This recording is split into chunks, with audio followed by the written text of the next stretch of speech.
Okay, well, let me just put it in again, or I can just. Whoa. Okay. Oh, Anton, you don't have a. Yeah, okay.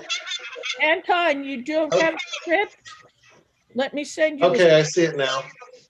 Anton, do you still not have a script?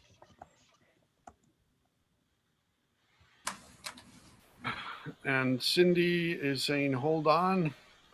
Are you walking around? Well, anyway, we're on. Welcome to the Instant Shakespeare Company. My name's Paul Sugarman. I'm the founder of the Instant Shakespeare Company, and tonight I will be reading Theseus. Hi, my name is Marcella Peretta, and I will be reading Hippolyta. Hi, I'm Eleanor Elizabeth Foreman. I'll be reading Hermia.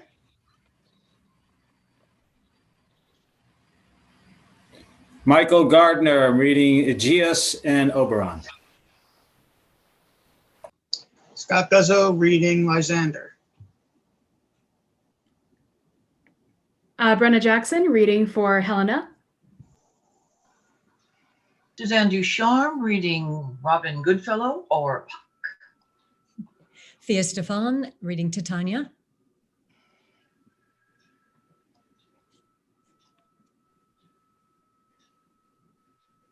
Then my next, sorry, I can't see it. My next. Go ahead, I think.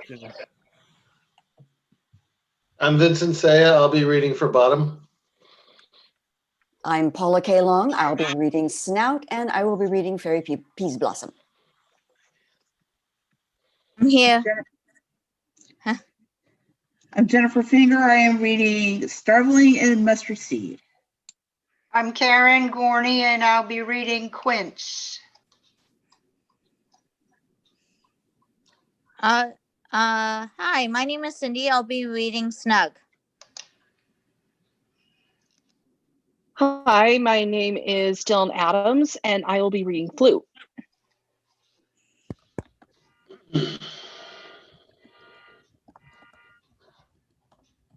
And is that everyone? I'm Anton Spivak, and I'll be playing Demetrius.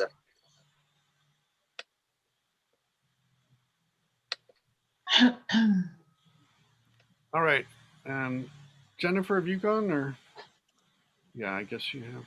I think that's everyone then. So what happened to Jennifer? Jennifer? Did you? Yes, it did. Okay, yeah. I'm sorry. All right. So, anyways, I think we know who it is, and so let us. Everybody's introduce themselves. Then let us begin. A Midsummer Night's Dream by William Shakespeare. Yay! Act 1, Scene 1. Enter Theseus, Hippolyta, with others. Now, fair Hippolyta, our nuptial hour draws on apace. 4 happy days bring in another moon, but oh, methinks how slow this old moon wanes. She lingers my desires like to a stepdam or a dowager, long withering out a young man's revenue. 4 days will quickly steep themselves in nights. 4 nights will quickly dream away the time. And then the moon, like to a silver bow, now bent in heaven, shall behold the night of our solemnities. Go, Philostrate, stir up the Athenian youth to merriments. Awake the pert and nimble spirit of mirth. Turn melancholy forth to funerals. The pale companion is not for our pomp. Hippolyta, I wooed thee with my sword, and won thy love doing thee injuries, but I will wed thee in another key, with pomp, with triumph, and with revelling. Enter Aegeus and his daughter Hermia and Demetrius and Lysander. Happy be Theseus, our renowned Duke. Oh, thanks, good Aegeus. What's the news with thee? Full of vexation come I, with complaint against my child, my daughter Hermia. My noble lord, this man hath my consent to marry her. Stand forth, Lysander. Stand forth, Demetrius. My lord, this man has consent to marry her. Stand forth, Lysander. And my gracious Duke, this man has bewitched the bosom of my child Thou, Lysander, thou hast given her rhymes and interchanging love tokens with my child. Thou hast by moonlight at her window sung with feigning voices verses of feigning love, and stolen the impression of her fantasy with bracelets of thy hair, rings, gauds, conceits, knacks, trifles, nosegays, sweetmeats, messengers of strong prevailment and unhardened youth. With cunning hast thou filched my daughter's heart, turned her obedience, which is due me, to stubborn harshness. And my gracious Duke, be it or so she will not here before your grace consent to marry with Demetrius, I beg the ancient privilege of Athens. As she is mine, I may dispose of her, which shall be either to this gentleman or to her death, according to our law immediately provided in that case. What say you, Hermia? Be advised, fair maid, to you your father should be as a god, one that composed your beauties, yea, and to whom you are but as a form in wax, by him imprinted, and within his power to leave the figure or disfigure it. Demetrius is a worthy gentleman. So is Lysander. In himself he is, but in this kind, wanting your father's voice, the other must be held the worthier. I would my father looked but with my eyes. Rather, your eyes must with his judgment look. I do entreat your grace to pardon me. I know not by what power I am made bold, nor how it may concern my modesty in such a presence here to plead my thoughts. But I beseech your grace that I may know the worst that may befall me in this case if I refuse to wed Demetrius. Either to die the death or to abjure forever the society of men. Therefore, fair Hermia, question your desires, know of your youth, examine well your blood, whether, if you yield not to your father's choice, you can endure the livery of a nun, for I to be in a shady cloister mewed, to live a barren sister all your life, chanting faint hymns to the cold, fruitless moon. Thrice blessed they that master so their blood to undergo such maiden pilgrimage, but earthlier happy is the rose distilled than that which withering on the virgin thorn grows, lives, and dies in single blessedness. So will I grow, so live, so die, my lord, ere I will yield my virgin patent up unto his lordship, whose unwished yoke my soul consents not to give sovereignty. Well, take time to pause, and by the next new moon, the sealing day betwixt my love and me for everlasting bond of fellowship, upon that day, either prepare to die for disobedience to your father's will, or else wed Demetrius as he would, or on Diana's altar to protest for austerity and single life. Relent, sweet Hermia, and Lysander, yield thy crazed title to my certain right. You have her father's love, Demetrius. Let me have Hermia's. Do you marry him? Scornful Lysander, true, he hath my love, and what is mine, my love shall render him, and she is mine, and all my right of her I do estate unto Demetrius.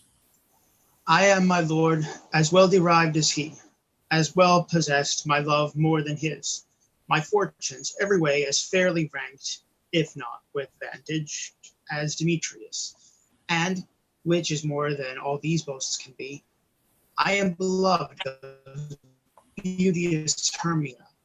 Why not should I then prosecute my right?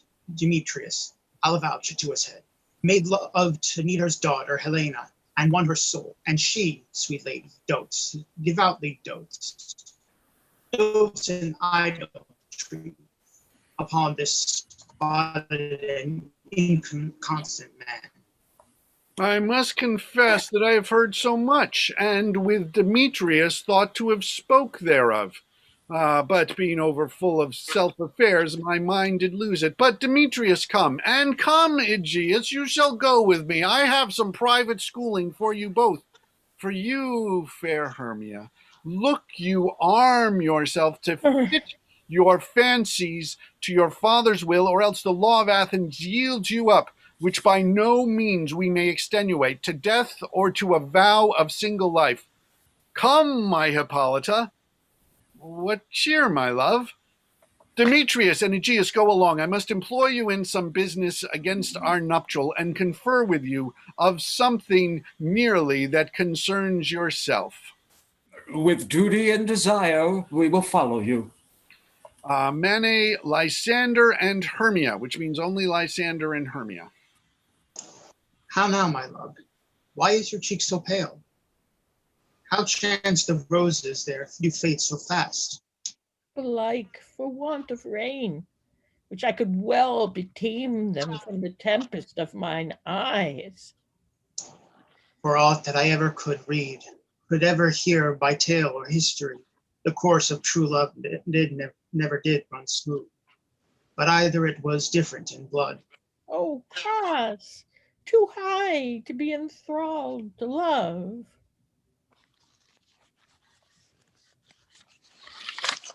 Or else misgraft in respect of years. Oh, spite, too old to be engaged to young. Or else it stood upon the choice of merit. Oh, hell, to choose love by another's eyes.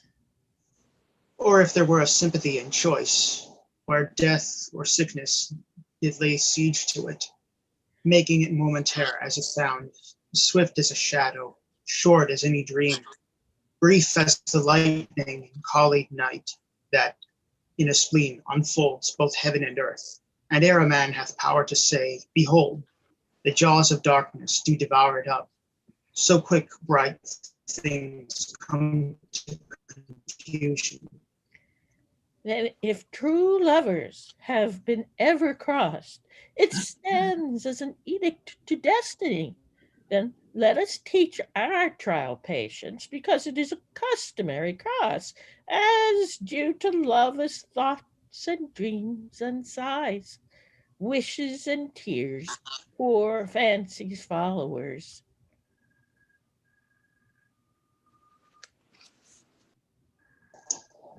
A good persuasion. Therefore hear me, Hermia. I have a widow, and she hath no child. From Athens is her house removed 7 leagues, and she respects me as her only son. There, gentle Hermia, may I marry thee? And to that place the sharp Athenian law cannot pursue us. And then, if thou lovest me, steal forth thy father's house tomorrow night, and in the wood a league without town, where I did meet thee once with Helena, to do observance for morn of May. There I will stay for thee. My good Lysander, I swear to thee, by Cupid's strongest bow, by his best arrow with the golden head, by the simplicity of Venus's doves, by that which knitteth souls and prospers love, and by that fire which burnt the Carthage queen when the false Troyan under sail was seen, by all the vows that ever men have broke in number more than ever women spoke. In that same place thou hast appointed me, tomorrow truly will I meet with thee. Keep promise, love. Look, here comes Helena. Enter Helena. Godspeed, fair Helena. Whither away? Call you me fair? That fair again unsay. Demetrius loves you fair. Oh, happy fair! Your eyes are lodestars, and your tongue sweet air, more tunable than lark to shepherd's ear, when wheat is green, when hawthorn buds appear. Sickness is catching. Oh, with favor so, your words shall I catch, fair Hermia, ere I go. My ear should catch your voice, my eye your eye, my tongue should catch your tongue, sweet melody. Were the world mine, Demetrius being baited, the rest I'll give to be to you translated. Oh, teach me how you look, and with what art you sway the motion of Demetrius' heart. I frown upon him, yet he loves me still. Oh, that your frowns would teach my smiles such skill. I give him curses, yet he gives me love. Oh, that my prayers such affection move. The more I hate, the more he follows me. The more I love, the more he hateth me. His folly, Helena, is none of mine. None but your beauty. Would that fault were mine. Take comfort, he no more shall see my face. Lysander and myself will fly this place. Before the time I did Lysander see, seemed Athens like a paradise to me. Oh, then what graces in my love do dwell, that he hath turned heaven into hell. Helen, to you our minds we unfold. Tomorrow night, when Phoebe doth behold her silver visage in the weary glass, decking with liquid pearl the bladed grass, a time that lovers' flights doth conceal, through Athens' gates have we devised to steal. And in the wood, where often you and I upon faint primrose beds were wont to lie, emptying our bosoms of their counsels swelled, there my Lysander and myself shall meet, and thence from Athens turn away our eyes to seek new friends and strange companions. Farewell, sweet playfellow, pray thou for us, and good luck grant thee thy Demetrius. Keep word, Lysander, we must starve our sight from lovers' food till morrow deep midnight. Exit Hermia. I will, my Hermia. Helena, adieu. As you on him, Demetrius dotes on you. Exit Lysander. How happy some or other some shall be. Though through Athens I am thought as fair as she. But what of that?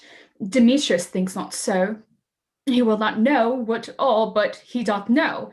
And as he errs, doting on Hermia's eyes, so I, admiring of his qualities, things base and vile, holding no quantity, love can transpose to form and dignity. Love looks not with the eyes, but with the mind, and therefore is winged Cupid painted blind. Nor hath love's mind of any judgment taste, wings and no eyes, figure unheedy haste, and therefore is love said to be a child, because in choice he is often beguiled, as waggish boys in game themselves forswear, so the boy love is perjured everywhere. For ere Demetrius looked in Hermia's eyne, he hailed down oaths that he would only mine. And when his hails some heat from Hermia felt, so he dissolved, and showers of oaths did melt. I will go tell him of fair Hermia's flight. Then to the wood will he, tomorrow night, pursue her, and for his intelligence, if I have thanks, it is a dear expense. But herein mean I to enrich my pain, to have his sight thither, and back again. Exit. Enter Quince the carpenter, Snug the joiner, Bottom the weaver, Flute the bellows mender, Snout the tinker, and Starveling the tailor. Is all our company here? You are best to call them generally, man by man, according to the script. Well, here's the scroll of every man's name, which is thought fit through all Athens to play in our interlude before the Duke and the Duchess on his wedding day at night. First, good Peter Quince, say what the play treats on, then read the names of the actors, and so grow on to the point. Marry, our play is the most lamentable comedy and most cruel deaths of Pyramus and Thisbe. A very good piece of work, I assure you, and a merry. Now, good Peter Quince, call forth your actors by the scroll. Masters, spread yourselves. Answer as I call you. Nick Bottom the Weaver. Ready, name the part time for, and proceed. You, Nick Bottom, are set down for Pyramus. What is Pyramus, a lover or a tyrant? A lover that kills himself most gallantly for love. That will ask some tears in the true performing of it, if I do it. Let the audience look to their eyes. I will move storms. I will condole in some measure to the rest. Yet my chief humour is for a tyrant. I could play Hercules rarely, or a part to tear a cat in, to make all split the raging rocks and shivering shocks, shall break the locks of prison gates, and Phoebus' courage shall nigh shine from far and make amar the foolish fates. This was lofty. Now name the rest of the players. This is Ercles' vein, a tyrant's vein, a lover is more condoling. Francis Flute, the bellows mender. Here, Teacher Quince. You must take Thisbe on you. What this Thisbe, a wandering knight? It is the lady that Pyramus must love. Nay, Faith, not let me play a woman. I have not a beard coming. That's all one. You shall play it in a mask, and you may speak as small as you may will. And I may hide my face. Let me play Thisbe too. I'll speak in a monstrous little voice. Thisbe, Pyramus, my lover dear, thy Thisbe dear, and lady dear. No. You must play Pyramus and Flute, you Thisbe. Well, proceed. Robin Starveling, the tailor. Here, Peter Quince. Robin Starveling, you must play Thisbe's mother. Tom Snout, the tinker. Here, Peter Quince. You must Pyramus' father, and myself play. No, I'll play Pyramus' father, and you. Oh, I'm all mixed up. You, Pyramus' father, and myself, Thisbe's father. Slug, the joiner. You, the lion's part, and I hope there is a play fitted. Have you got the lion's part written? Pray you, if it be, given me, for I'm very slow of study. You may do it extempore, for it's nothing but roaring. Let me play the lion too. I will roar, that I will do any man's heart good to hear me. I will roar, that I will make the Duke say, let him roar again, let him roar again. If you should do it too terribly, you would fright the Duchess and the ladies, that they would shriek, and that were enough to hang us all. That would hang us. Hang us Every all. mother's Every wife. mother's wife. I grant you, friends, if that you should fright the ladies out of their wits, they would have no more Oh, discretion hang us. Every but to mother's hang son. us. But I will aggravate my voice so that I will roar you as gently as any sucking dove. I will roar and twere any nightingale. You can play no part but Pyramus, for Pyramus is a sweet-faced man, a proper man, as one shall see in a summer's day, a most lovely gentleman-like man. Therefore you must needs play Pyramus. Well, I will undertake it. What beard were I best to play in? By what you will. I will discharge it in either your straw color beard, your orange tawny beard, your purple and grainy beard, or your French crown colored beard, your perfect yellow. Some of your French crowns have no hair at all, and then you will play barefaced. But masters, here are your parts, and I am to entreat you, request you, and desire you to con them by tomorrow night, and meet me in the palace wood, a mile without the town, by moonlight. There we will rehearse, for if we meet in the city, we shall be dogged with company, and our device is known. So, in the meantime, I will draw a bill of properties, such as our play wants. I pray you, fail me not.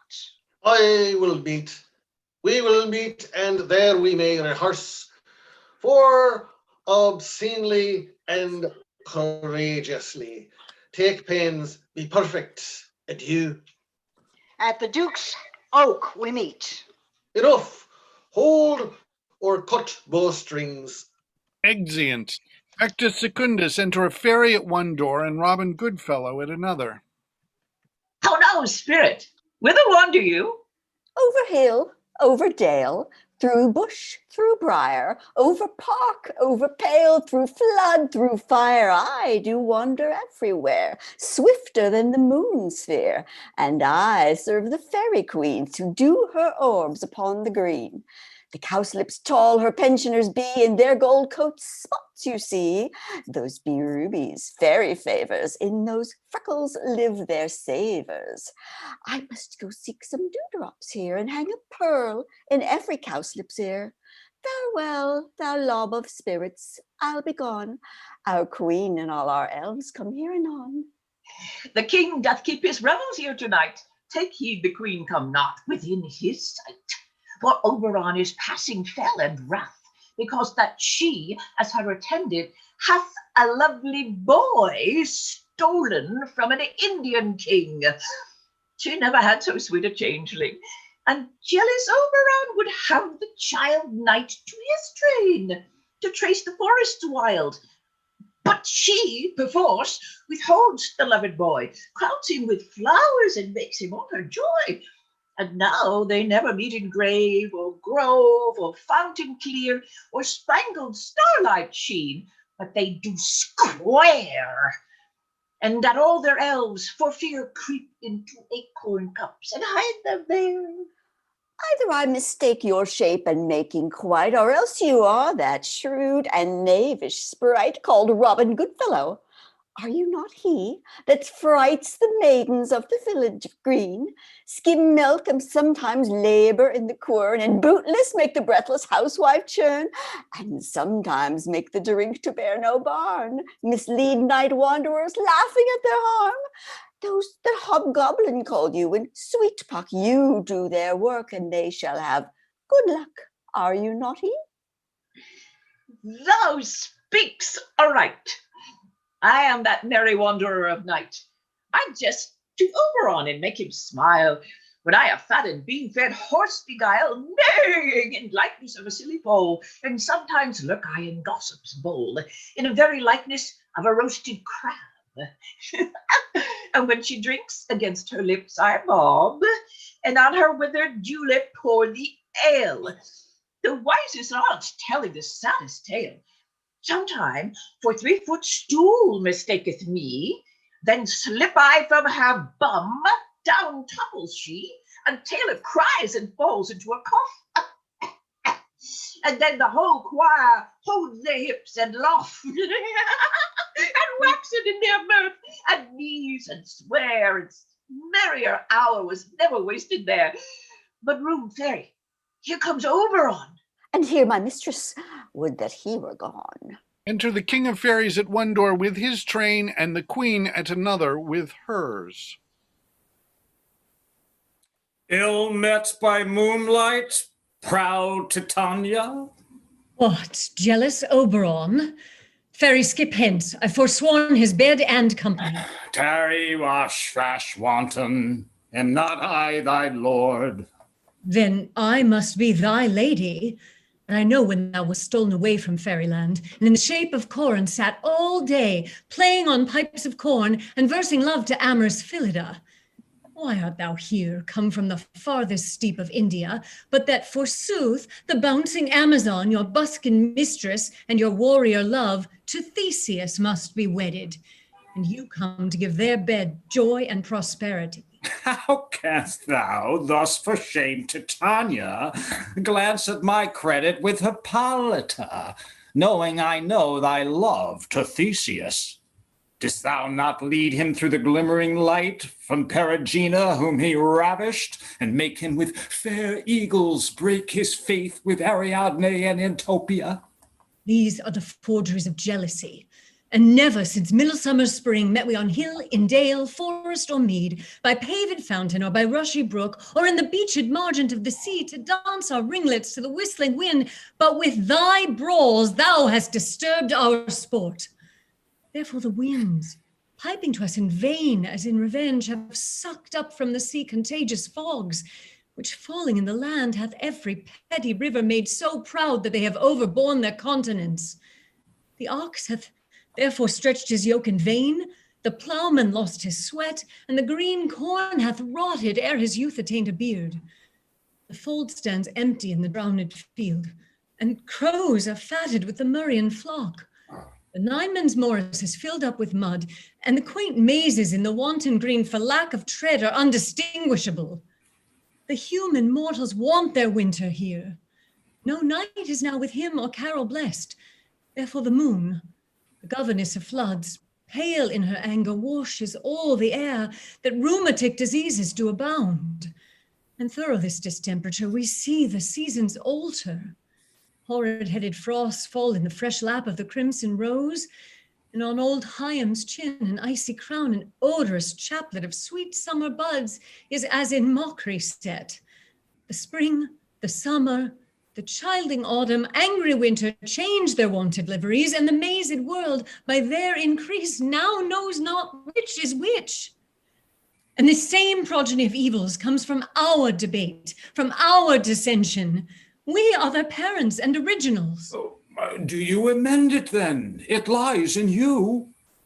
Why should Titania cross her Oberon? I do but beg a little changeling boy to be my henchman. Set your heart at rest. The fairy land buys not the child of me. His mother was a votress of my order, and in the spiced Indian air by night full often hath she gossiped by my side, and sat with me on Neptune's yellow sands, marking the embarked traders on the flood.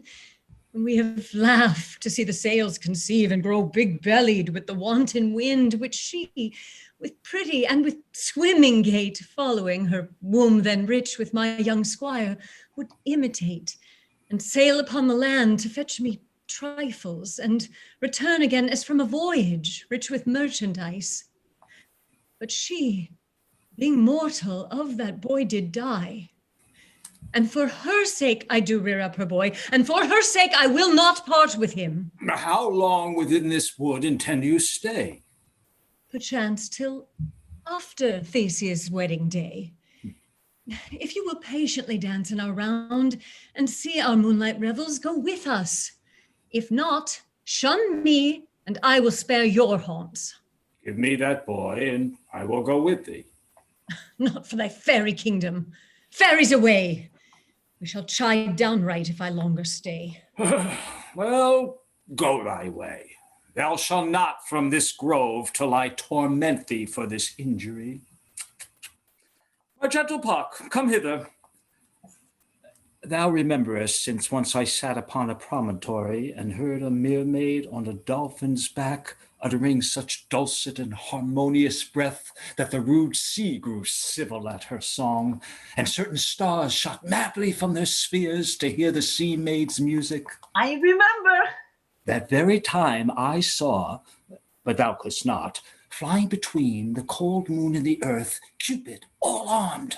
A certain aim he took at a fair vestal throned by the west, and loosed his love shaft smartly from his bow, as it should pierce 100,000 hearts, but I might see young Cupid's fiery shaft quenched in the chaste beams of the watery moon, and the imperial votress passed on in maiden meditation, fancy-free. Yet marked I where the bolt of Cupid fell.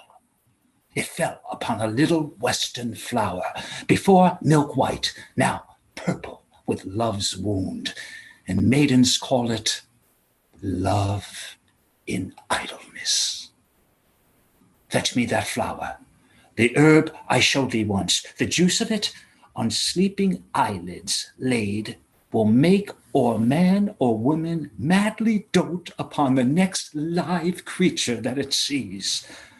Fetch me this herb, and be thou here again, ere the Leviathan can swim a league. I'll put a girdle about the earth in 40 minutes. Having once this juice, I'll watch Titania when she is asleep, and drop the liquor of it in her eyes. The next thing, when she awakes, when she waking looks upon, be it on lion, bear, or wolf, or bull, or meddling monkey, or on busy ape, shall she pursue it with a soul of love. And ere I take this charm off from her sight, as I can take it with another herb, I'll make her render up her page to me, But who comes here? I am invisible. I will overhear their conference. Enter Demetrius, Helena following him. Love thee not, therefore pursue me not. Where is Lysander and fair Hermia? The one I'll slay, the other stayeth me.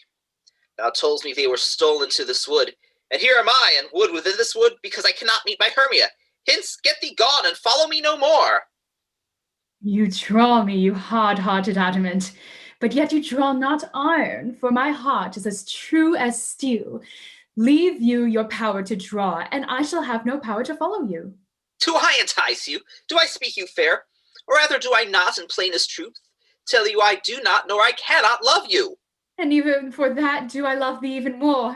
I am your spaniel, and Demetrius, the more you beat me, I will fawn on you. Use me as your spaniel, spurn me, strike me, neglect me, loose me. Only give me leave, unworthy as I am, to follow you. What worse a place can I beg your love? And yet a place of high respect with me, than to be used as you do your dog. Tempt not too much the hatred of my spirit, for I am sick when I do look on thee. And I am sick when I look not on you. You do impeach your modesty too much to leave the city and commit yourself into the hands of one that loves you not, to trust the opportunity of night and the ill counsel of a desert place with the rich worth of your virginity. Your virtue is my privilege, for that it is not right when I do see your face. Therefore I think I am not in the night, nor doth this wood lack worlds of company. For you, in my respect, are all the world. Then how can it be said I am alone when all the world is here to look on me? I'll run from thee and hide me in the brakes and leave thee to the mercy of wild beasts. Wilders have not such a heart as you. Run when you will, the story shall be changed. Apollo flies and Daphne holds the chase. The dove pursues the griffin, the mild hind makes speed to catch the tiger. Boot this speed when cowardice pursues and valor flies. I will not stay thy questions, let me go. Or if thou follow me, do not believe, but I shall do thee mischief in the wood. Aye, in the temple, in the town, and field you do me mischief. Fie, Demetrius, your wrongs do set a scandal on my sex. We cannot fight for love, as men may do. We should be wooed, and were not made to woo. I follow thee, and make a heaven of hell, to die upon the hand I love so well. Very well, nymph. Ere he do leave this grove, thou shalt fly him, and he shall seek thy love. Hast thou the flower there? Welcome, wanderer. Enter Puck. There there it is. Pray thee, give it me. I know a bank where the wild thyme blows, where oxlips and the nodding violet grows, quite over-canopied with luscious woodbine, with sweet musk roses, and with eglantine. There sleeps Titania, sometime of the night, lulled in these flowers with dances and delight. And there the snake throws her enameled skin, weed wide enough to wrap a fairy in. And with the juice of this, I'll streak her eyes and make her full of hateful fantasies. Take thou some of it, and seek through this grove. A sweet Athenian lady is in love with a disdainful youth. Anoint his eyes, but do it when the next thing he espies may be the lady. Thou shalt know the man by the Athenian garments he hath on. Effect it with some care, that he may prove more fond on her than she upon her love. And look thou, meet me ere the first cock crow. Fear not, my lord. Your servant shall do so. Exit. Enter Queen of Fairies with her train.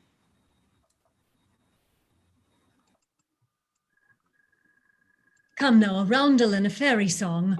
Then for the third part of the minute hens, some to kill cankers in the musk rose buds, some war with rear mice for their leathern wings to make my small elves' coats, and some keep back the clamorous owl that nightly hoots and wanders at our quiet spirits. Sing me now asleep, then to your offices, and let me rest. You spotted snakes with double tongue, thorny hedgehogs be not seen, mutes and blindworms do no wrong. Come not near our fairy queen, with melody, sing. Quiet! Sorry. Philomel with melody, singing your sweet lullaby. La la la lullaby, la la la la lullaby.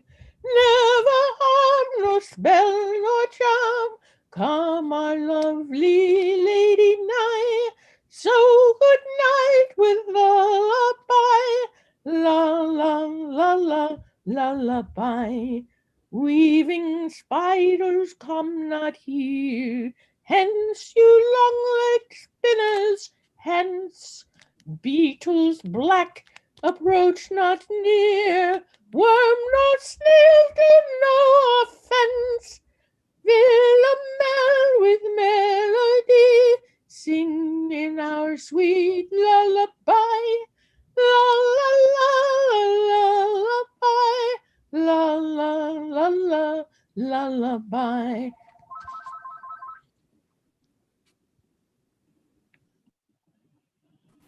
What thou seest when thou dost wake, do it for thy true love's take. Love and languish for his sake, be it ox or cattle or bear, bard or boar with bristled hair, in thine eye thou shalt appear. When thou wakest, it is thy dear. Wake when some vile thing is near.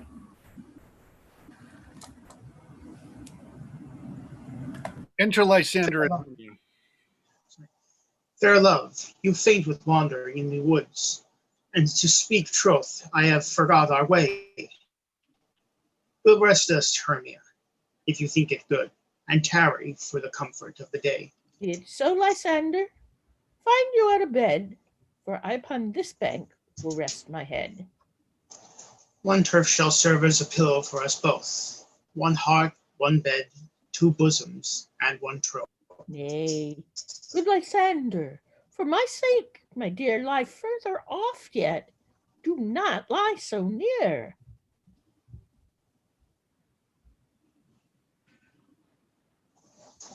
Oh, take the sense sweet of my innocence. Love takes the meaning in love's conference. I mean that my heart unto yours is knit, so that but one heart can make you of it. Two bosoms interchanged with an oath, so then two bosoms and single troth. Then by your side no bedroom we deny. For lying so, Hermia, I do not lie. Lysander riddles very prettily. Now much beshrew my manners and my pride if Hermia meant to say Lysander lied. But gentle friend, for love and courtesy lie further off in human modesty. Such separation as may well be said becomes a virtuous woman, bachelor, and a maid, so far be distant. And good night, sweet friend. Thy love ne'er alter till thy sweet life end. Amen, amen, to that fair prayer, say I, and then end life when I end loyalty. Here is my bed. Sleep, give thee all his rest. With half that wish, the wisher's eyes be pressed. Enter Puck, they sleep. To the forest I have gone, but Athenian find I none, one whose eyes I might approve this flower fortune stirring love. Night and silence, who is there? Weeds of Athens he doth wear. This is he, my master said. Despise the Athenian maid, and hear the maiden sleeping sound on the dank and dirty ground. Pretty so she durst not lie near this lack love, this kill courtesy. Churl upon my eyes, I throw the power of this charmed foe. When thou wakest, let love forbid sleep in his seat on thy eyelid. So awake when I am gone, for now I must to Oberon. Exit. Enter Demetrius and Helen running. Stay, that thou kill me, sweet Demetrius. I charge thee hence, and do not haunt me thus. Wilt thou darkly leave me? Do not so. Stay on thy peril, I alone will go. Exit Demetrius. Oh, I am out of breath. And in this fond chase, the more my prayer, the lesser is my grace. Happy is Hermia wheresoe'er she lies, for she hath blessed and attractive eyes. How came her eyes so bright? Not with salt tears. If so, my eyes were oftener washed than hers. No, no, I am ugly as a bear, for beasts that meet me run away for fear.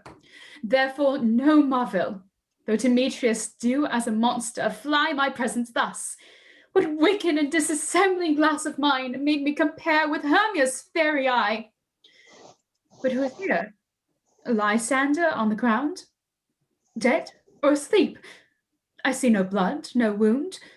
Lysander, if you live, good sir, awake.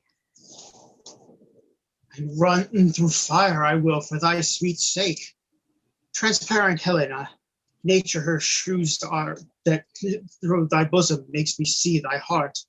Where is Demetrius? Oh, how fit a word is that vile name to perish by my sword. Oh, do not say so, Lysander, say not so. What, though he love your Hermia? Lord, what though? Yet Hermia still loves you, then be content. Content with Hermia, I do not repent. The tedious minutes with her I have spent. Not Hermia, but Helena now I love, who will not change a raven for a dove. The will of man is by reason swayed, and reason says you are worthier made. Things growing are not ripe not to reason, and touching now the point of human skill, reason becomes the marshal to my will, and leads me to your eyes where I o'erlook love stories written in love's richest book. Wherefore was I to this keen mockery born? When at your hands did I deserve this scorn? Is not enough, young man, that I did never, no, nor never can, deserve a sweet look from Demetrius' eye, but you must flout my insufficiency? Good troth, you do me wrong, good sooth you do, in such disdainful manner me to woo, but fare you will. Perforce, I must confess, I thought you lord of more true gentleness. Oh, that a lady of one man refused should be of another, therefore be abused. She sees not Hermia. Hermia, sleep thou there, and never mayest thou come Lysander near. For as surfeit of sweetest things, the deepest loathing to the stomach brings, or as heresies that men do leave, are hated most of those that did deceive. So thou mayst surfeit my heresy, of all be hated, but most of them, and all my powers address your love and might, to honor Helen, and to be her knight. Help me, Lysander! Help me! Do thy best to pluck this crawling serpent from my breast. Ay me! For pity, what a dream was here! Lysander, look how I do quake with fear. Methought a serpent ate my heart away, and yet sat smiling at his cruel prey. Lysander? What? Removed? Lysander? Lord? What? Out of hearing? Gone? No sound, no word? Alack, where are you? Speak, and if you hear, speak of all loves. I sound almost with fear. No, then I well perceive you are not nigh. Either death or you I'll find immediately. Exit. Actus Tertius. Enter the clowns. Are we all met? Pat, and here's a marvelous convenient place for our rehearsal. This green plot shall be our stage, this hawthorn brake our tiring house, and we will do it in action as we will do it before the Duke. Peter Quince? What sayest thou, Bully Bottom? There are things in this comedy of Pyramus and Thisbe that will never please.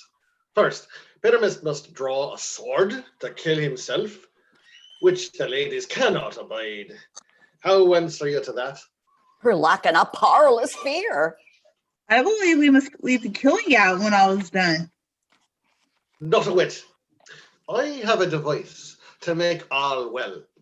Write me a prologue, and let the prologue seem to say, we will do no harm with our swords, and that Pyramus is not killed indeed. And for the more better assurance, tell them that I, Pyramus and not Pyramus, but Bottom the Weaver, this will put them out of fear.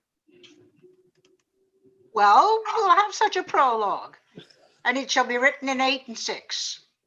No, make it 2 more. Let it be written in 8 and 8. Will not the ladies be afeard of the lion? I fear it, I promise you. Masters, you ought to consider with yourselves to bring in, God shield us, a lion among ladies is a most dreadful thing, for there is not a more fearful wild fowl than your lion living, and we ought to look to it. Therefore, another prologue must tell he is not a lion. Nay, you must name his name, and half his face must be seen through the lion's neck, and he himself must speak through saying thus, or to the same defect. Ladies, oh fair ladies, I would wish you, or I would request you, or I would entreat you, not to fear, not to tremble, my life for yours. For ye think I come hither as a lion? It were pity of my life. No, I am no such thing. I am a man as other men are, and there indeed let him name his name, and tell him plainly he is Snug the Joiner. Well, it shall be so. But there is 2 hard things. That is to bring the moonlight into the chamber, for you know Pyramus and Thisbe meet by moonlight. Does the moon shine that night we play our play? Ah, calendar. A calendar, look in the almanac. Find out moonshine. Find out Yes, moonshine. it does. Does shine that night. Why then, may you leave a casement of the great chamber widow, where we play, open, and the moon may shine in at the casement. Aye. Or else one must come in with a bush of thorns and a lantern and say he comes to disfigure or to present the person of moonshine. Then there's another thing, we must have a wall in the great chamber, for Pyramus and Thisbe, says the story, did talk through the chink in the wall.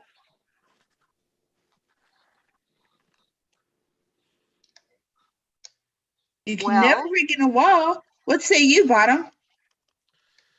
Some man or other must present wall, and let him have some plaster, or some loam, or some rough cast about him to signify wall, or let him hold his fingers thus, and through the cranny shall Pyramus and Thisbe whisper. If that may be, then all is well. Come, sit down, every mother's son, and rehearse your parts. Pyramus, you begin. When you've spoken your speech, enter into that break, and so everyone according to his cue. Enter Robin. What hempen homespuns have we swaggering here so near the cradle of the fairy queen? What a play toward! I'll be an auditor, an actor too, perhaps, if I see cause. Speak, Pyramus. Thisbe, stand forth. Thisbe, the flowers of odious saviors, sweet. Odors, odors. Odors, savors, sweet. So hath thy breath, my dearest Thisbe, dear. But hark, a voice, say thou bit, but here a while, and by I will to thee appear. Exit Pyramus. I stranger Pyramus than e'er plaid here. Thisbe, You must speak now. Must I speak now? Yes, marry must you, for you must understand that he goes but to see a noise, and that he heard, and is to come again. Most radiant Pyramus, most lily-white acute, a color like red rose or triumphant briar, most brisky juvenile, and eke most lovely Jew, as a truest horse, yet would never tire. Ill meet thee, Pyramus, and Needy's tomb. Dinah's tomb, man. Why, you must not speak that yet. That you answer to Pyramus. You speak all your part at once. Cues and all. Pyramus, enter, your cue is past. It is never tire. Oh, as true as the truest horse that yet would never tire. If I were fair Thisbe, I were only thine. Oh, monstrous. Oh, strange. We're haunted. Pray, masters, fly, masters, help. I'll follow you. I'll lead you about around, through bog, through bush, through brake, through briar. Sometimes a horse I'll be, sometimes a hound.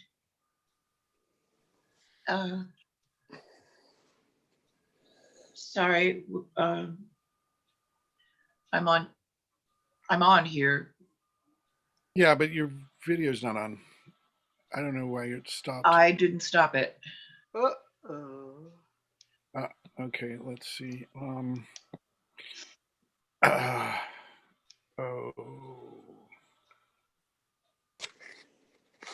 I think we should start it now. Okay. Just start it, because you should be like stopping it your video when you're not on. But And back I am, a hog, a headless bear, sometimes a fire, and neigh, and bark, and grunt, and roar, and burn like horse, hound, hog, bear, fire at every turn. Exit with the ass's head. Why did they run away? This is a knavery of them to make me afeared. Enter snout.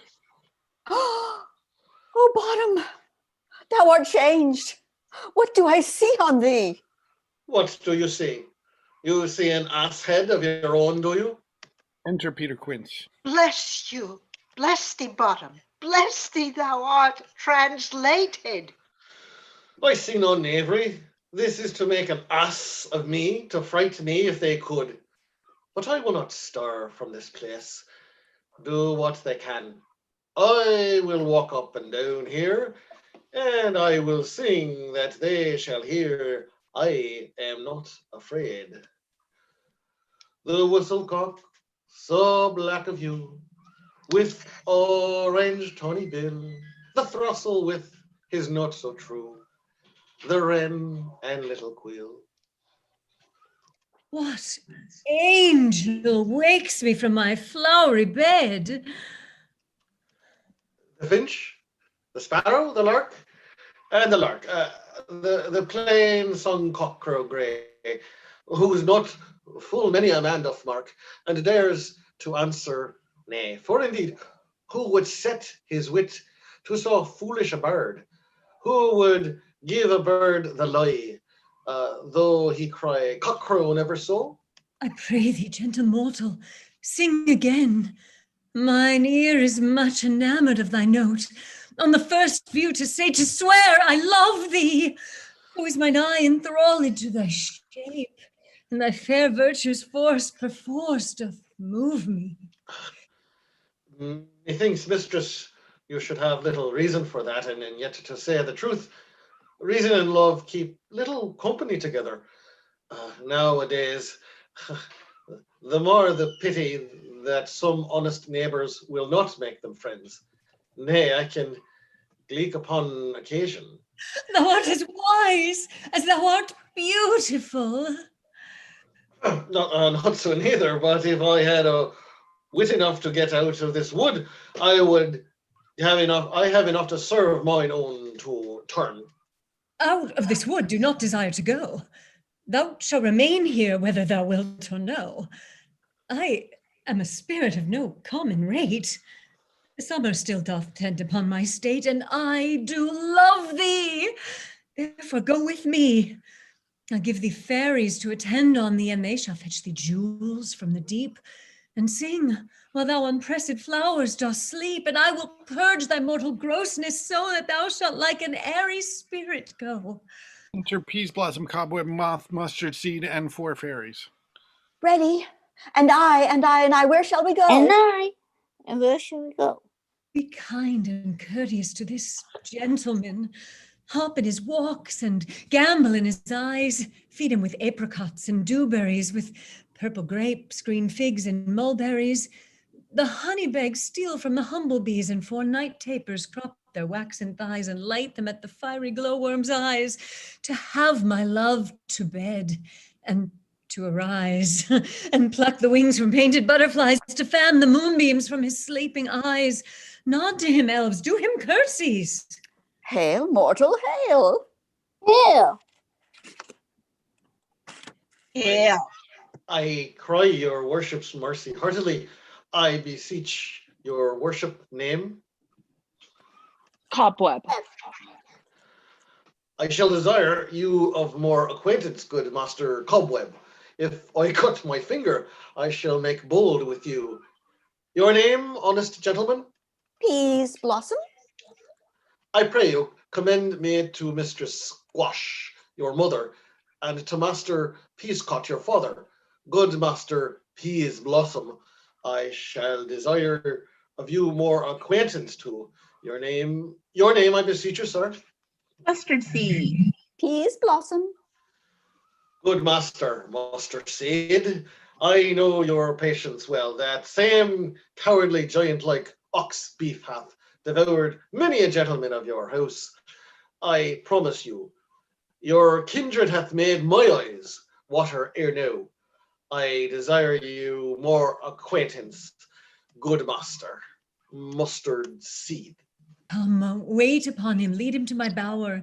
The moon, methinks, looks with a watery eye, and when she weeps, weeps every little flower, lamenting some enforced chastity. Tie up my lover's tongue, bring him silently. I wonder if Titania be awaked. Then what it was that next came in her eye, which she must dote on in extremity. Here comes my messenger. How now, mad spirit? What night rule now upon this gaunted grove? My mistress with a monster is in love. Near to her close and consecrated bower, while she was in her dull and sleeping hour, a crew of patches, rude mechanicals, that work for bread upon Athenian stalls, were met together to rehearse a play intended for the great Theseus' nuptial day. The shallowest thick skin of that barren sort, who Pyramus presented in their sport, forsook his scene and entered in a break, when I did him at this advantage take. As asses dull I fixed his head, anon his Thisbe must be answered. And forth my mimic comes, when they him I spy on wild geese that the creeping fowler eye, all russet-pated calves, many in sort, rising and cawing at the gun's report, settle themselves and madly sweep the sky, so at his sight away his fellows fly, and at our stamp here all and all one falls, he murder cries, and help from Athens calls. Their sense thus weak, lost with features thus strong, made senseless things begin to do them wrong. From briars and thorns at their apparel snatch, some sleeves, some hats, from yielders all things catch. I led them on in this distracted fear, and left sweet Pyramus translated there. When in that moment, so it came to pass, Titania waked, and straightway load and ass. Oh, this falls out better than I could devise. But hast thou yet latched the Athenian's eyes with the love juice, as I bid thee do? I took him sleeping. That is finished too. And the Athenian woman by his side, that when he waked, of force, she must be eyed. Oh, stand close. This is the same Athenian. Enter Demetrius and Hermia. This is the same Athenian. Robin. Aye, this is the woman, but not this, the man. Oh, why rebuke you him that loves you so? Lay breath so bitter on your bitter foe. No, I but tried. Well, but I should use thee worse. For thou, I fear, hast given me cause to curse. If thou hast slain Lysander in his sleep, being o'er shoes in blood, plunge in the deep, and kill me too. The sun was not so true unto the day as he to me. Would he have stolen away from sleeping Hermia? I'll believe as soon this whole earth must be bored, and that the moon may through the center creep, and so disbelieves her brother's noontide with the antipodes. It cannot be but thou hast murdered him. So should a murderer look, so dead and so grim.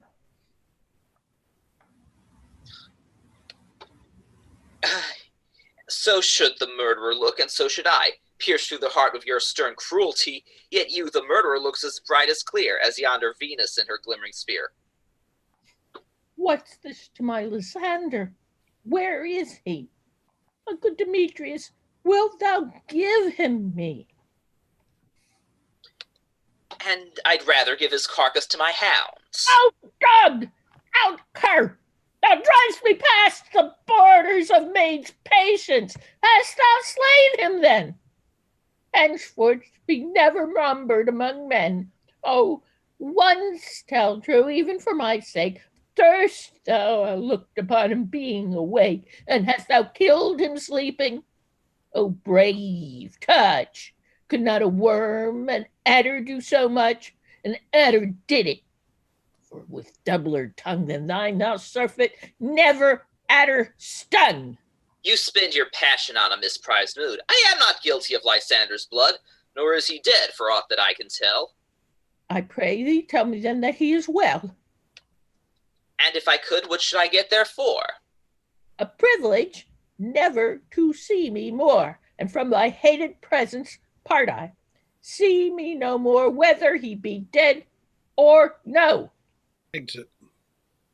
There is no following her in this fierce vein. Here therefore for a while I will remain.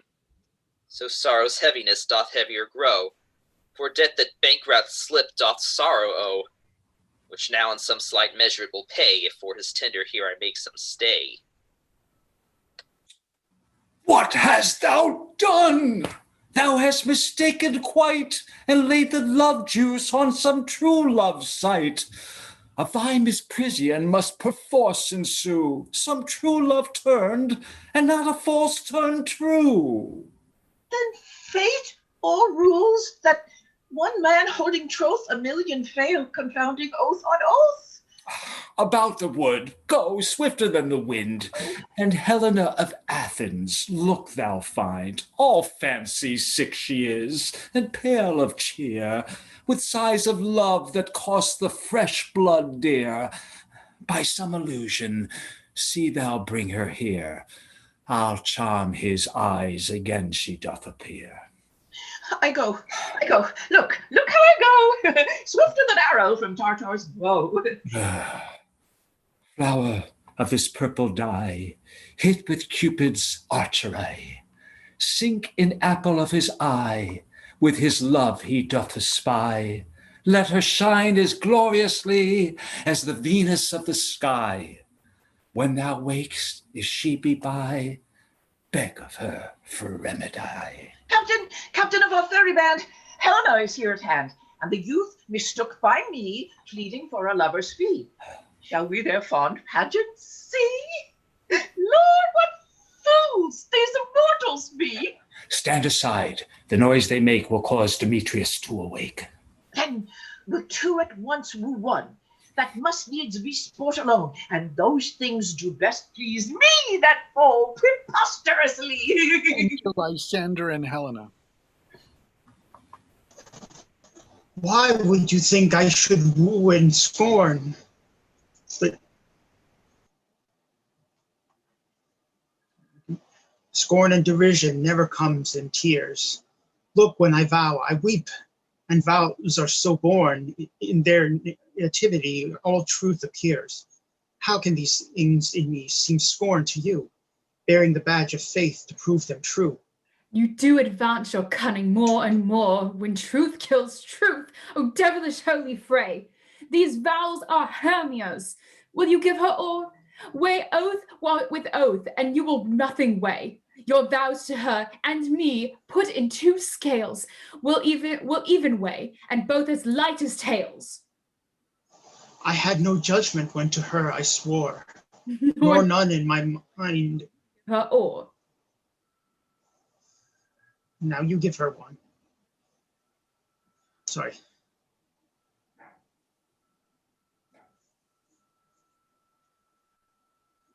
I'm sorry. I had no judgment when to her I swore. Nor none in my mind. Now you give her all. Demetrius loves her, and he loves not you. Oh, Helen, goddess, nymph, perfect divine! To what, my love, shall I compare thine eye? Crystal is muddy, oh, how ripe in show thy lips! Those kissing cherries tempting grow. That pure congealed white high Tara snow, and with the eastern winds turns to a crow, when thou hold'st up thy hand. Oh, let me kiss this princess of pure white, this seal of bliss. Oh, spite, oh, hell! I see you all are bent to set against me, for your merriment. If you were civil and knew courtesy, you would not do me thus much injury. Can you not hate me, as I know you do?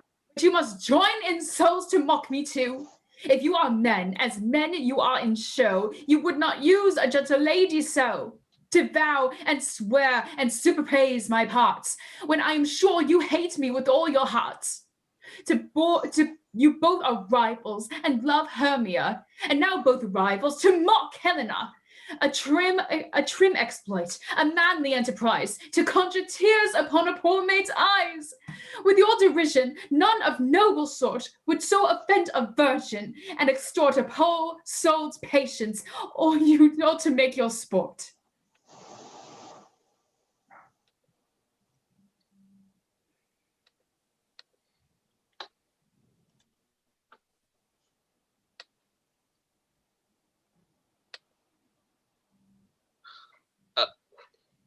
That's Lysander's.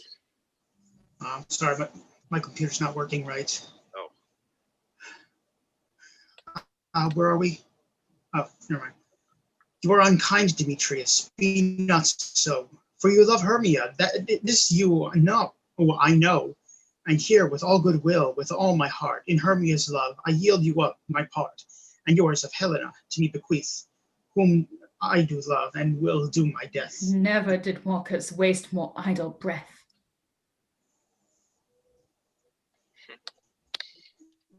Lysander, keep thy Hermia, I will none. If e'er I loved her, all that love is gone. My heart to her, but as guest wise sojourned, and now to Helen it is home returned, there to remain. It is not Disparage so. not the faith thou dost not know, lest to thy peril thou abide it dear. Look where thy love comes. Yonder is thy dear. Dark night, that from the eye his function takes, the ear more quick of apprehension makes, wherein it doth impair the seeing sense, it pays the hearing double recompense. Thou art not by mine eye, Lysander, found, mine ear, I thank it, brought me to that sound. But why unkindly didst thou leave me so? Why should he stay whom love doth press? To go. What love could press Lysander from my side? Lysander's love that would not let him bide. Fair Helena, who more enguiles the night, than all yon fairy rose and eyes of light. Why seek'st thou me? Couldst not this make thee know that I hate I bear thee, made me leave thee so? You speak not as you think. It cannot be. Lo, she is one of this confederacy. Now I perceive they have joined it all three to fashion this false sport in spite of me. Injures Hermia, most ungrateful maid. Have you conspired? Have you with these contrived to bait me with this foul derision? Is all the counsel that we two have shared, the sisters' vows, the hours that we spent when we have chid the nasty-footed time for parting us, oh, is all forgot? The our school days friendship, childhood innocence, we, Hermia, like two artificial gods, have with our needles sitting on what, creating both one flower, both on one sampler, sitting on one cushion, both warbling of one song, both in one key, as if our hands, our sides, voices, and minds had been incorporate. So we grew together like two double cherries, seeming parted, but yet a union in partition, two lovely berries molded in one stem. So with two seeming bodies, but with one heart, two of the first life codes in heraldry, do but to one and crown it with the one crest. And will you rend our ancient love asunder to join with men in scorning your poor friend?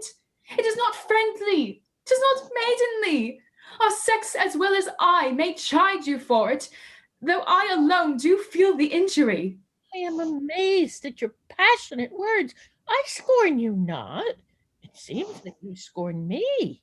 Have you not set Lysander as in scorn to follow me and praise my eyes and face, and made your other love, Demetrius, who even but now did spurn me with his foot, to call me goddess, nymph, divine and rare, precious, celestial? Wherefore speaks he this, and to her he hates? And wherefore doth Lysander deny your love, so rich within his soul, and tender me, forsooth, affection? But by your setting, by your consent? What though I be not so in grace as you, to hung upon with love so fortunate, but miserable most to love unloved? This you should pity rather than despise. I understand not what you mean by this. I do persevere, counterfeit sad looks, make mouths upon me when I turn my back, wink at each other, hold the sweet jest up. The sport well carried shall be chronicled. If you have any pity, grace, or manners, you would not make me such an argument, but fare ye well. 'Tis partly mine own fault, which death or absence soon shall remedy. Stay, gentle Helena, hear my excuse, my love, my life, my soul, fair Helena. Oh, excellent. Sweet, do not scorn her so. If she cannot entreat, I can compel. Thou canst compel no more than she can entreat. Thy threats have no more strength than her weak praise. Helen, I love thee, by my life I do. I swear by that which I lose for thee, to prove him false, that I love thee not.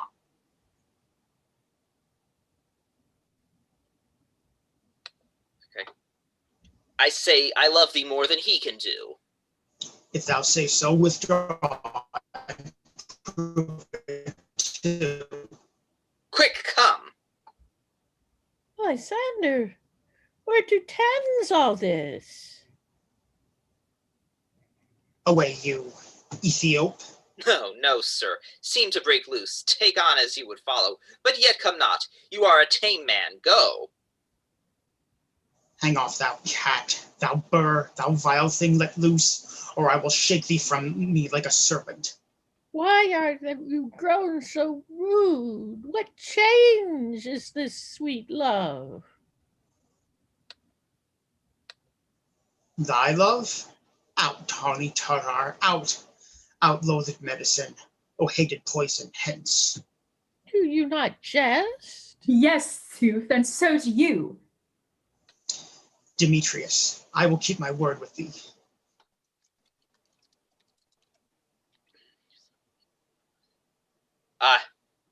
I would I had your bond, for I perceive a weak bond holds you. I'll not trust your word.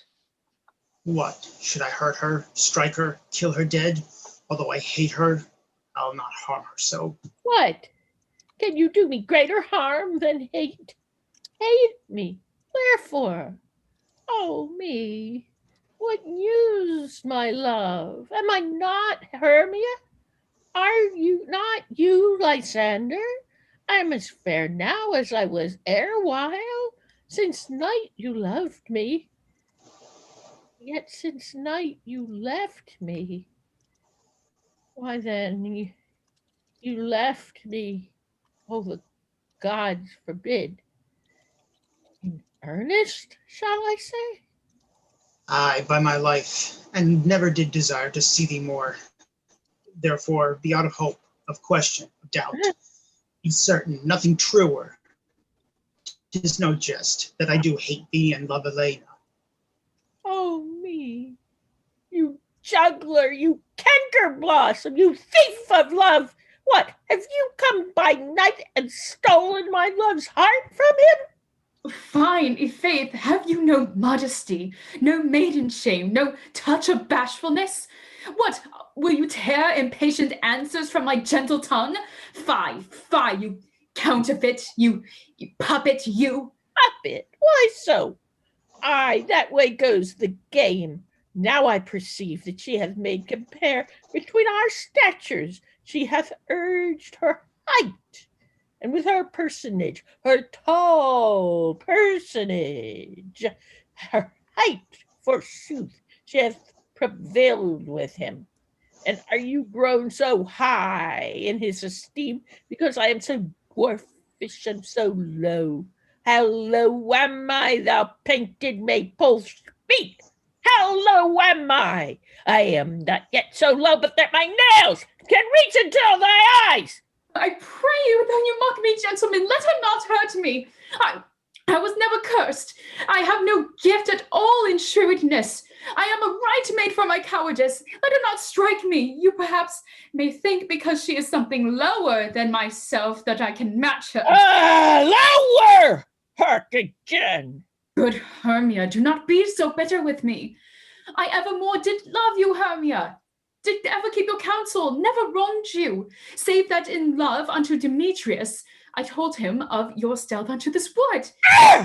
He followed you. He followed you. For love I followed him. But he hath chid me hence, and threatened me to strike me, spurn me, nay, to kill me too. And now, so you will let me quiet go, to Athens will I bear my folly back, and follow you no further. Let me go. You see how simple and how fond I am. Get you gone. Who is it that hinders you? The foolish heart that I leave here behind. What? With Lysander? With Demetrius. Be not afraid, she shall not harm thee, Helena.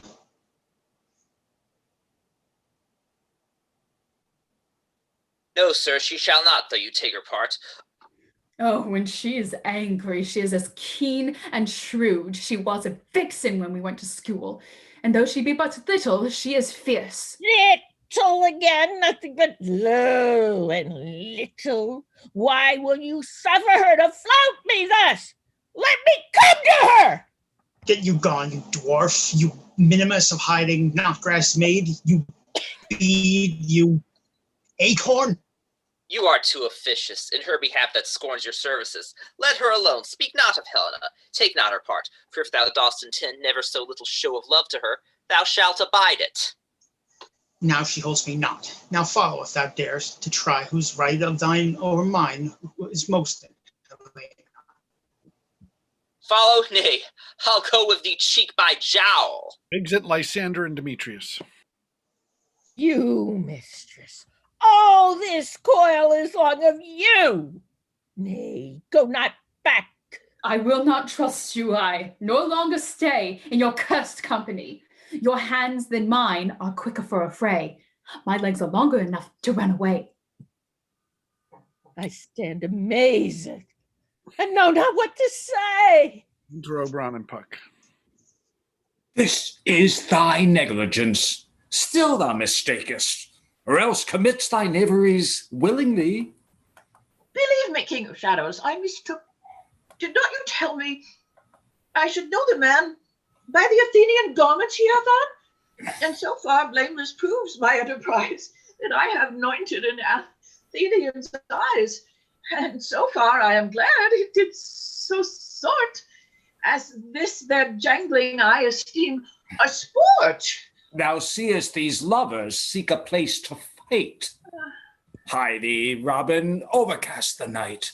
The starry welkin cover thou anon, with dropping fog as black as Acheron, and lead these testy rivals so astray as one come not within another's way.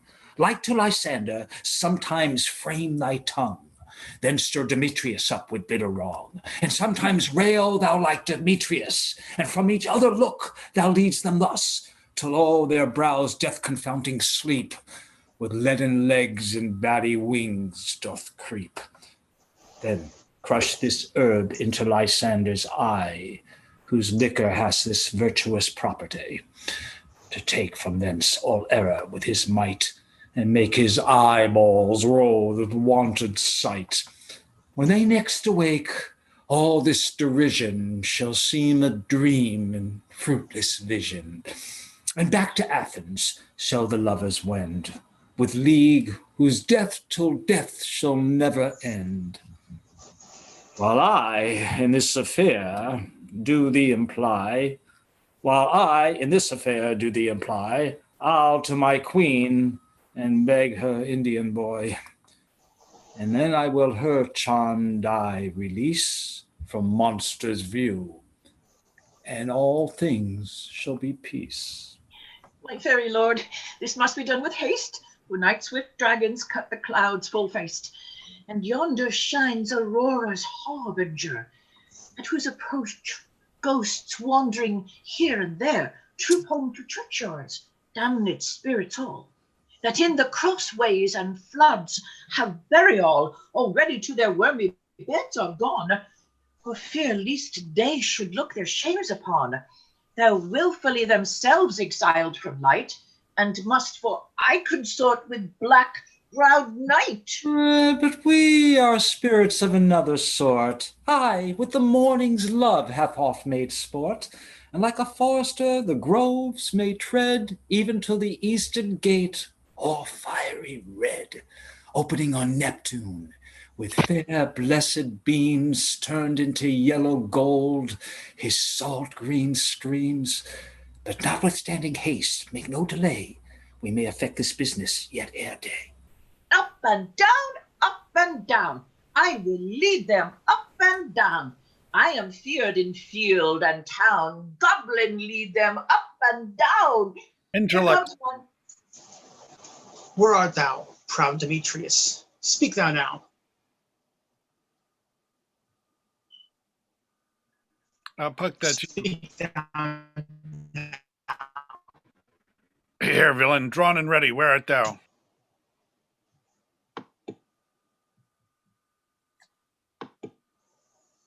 I will be with thee straight. I say I will be with thee straight. Follow me then to plainer ground. Enter Demetrius. Lysander, speak again. Thou runaway, thou coward, art thou fled? Speak in some bush, where dost thou hide thy head? Thou coward, art thou bragging to the stars, telling the bushes that thou look'st for wars, and wilt not come? Come, recreant, come, thou child, I'll whip thee with a rod. He is defiled that draws a sword on thee. Yea, art thou there? Follow my voice. We'll try no manhood here. Begs it.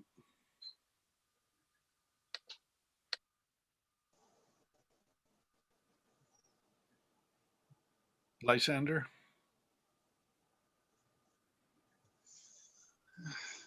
Sorry. More technical difficulties. Sorry. Okay. He goes before me and still dares me on. When I come where he calls, then he's gone. The villain is so much lighter in keel than I. I followed fast, but faster he did fly. Shifting as cloud. fallen am I in dark, uneven way, and here will rest me. Come thou gentle day, Lie down. for it but once thou show me thy grey light. I'll find Demetrius and revenge his spite. Enter Robin and Demetrius. Oh, coward, why comest thou not? Abide me if thou darest, for well I wot thou runnest before me, shifting every place, and darest not stand, nor look me in the face. Where art thou? Come hither, I am here. Nay, then thou mockst me, thou shalt buy this dear. If ever I thy face by daylight see, now go thy way, faintness constraineth me, to measure out my length on this cold bed, by day's approach look to be visited. Enter Helena. O weary night, O long and tedious night, abate thy hours, shine comforts from the east, that I may back to Athens by daylight, from these that my poor company detest, and sleep that sometimes shuts up sorrow's eye, steal me a while from mine own company. Sleep. Yet but 3. Come one more. 2 of both kinds makes up 4. Here she comes, cursed and sad. Cupid is a knavish lad. Enter Hermia. Thus to make poor females mad.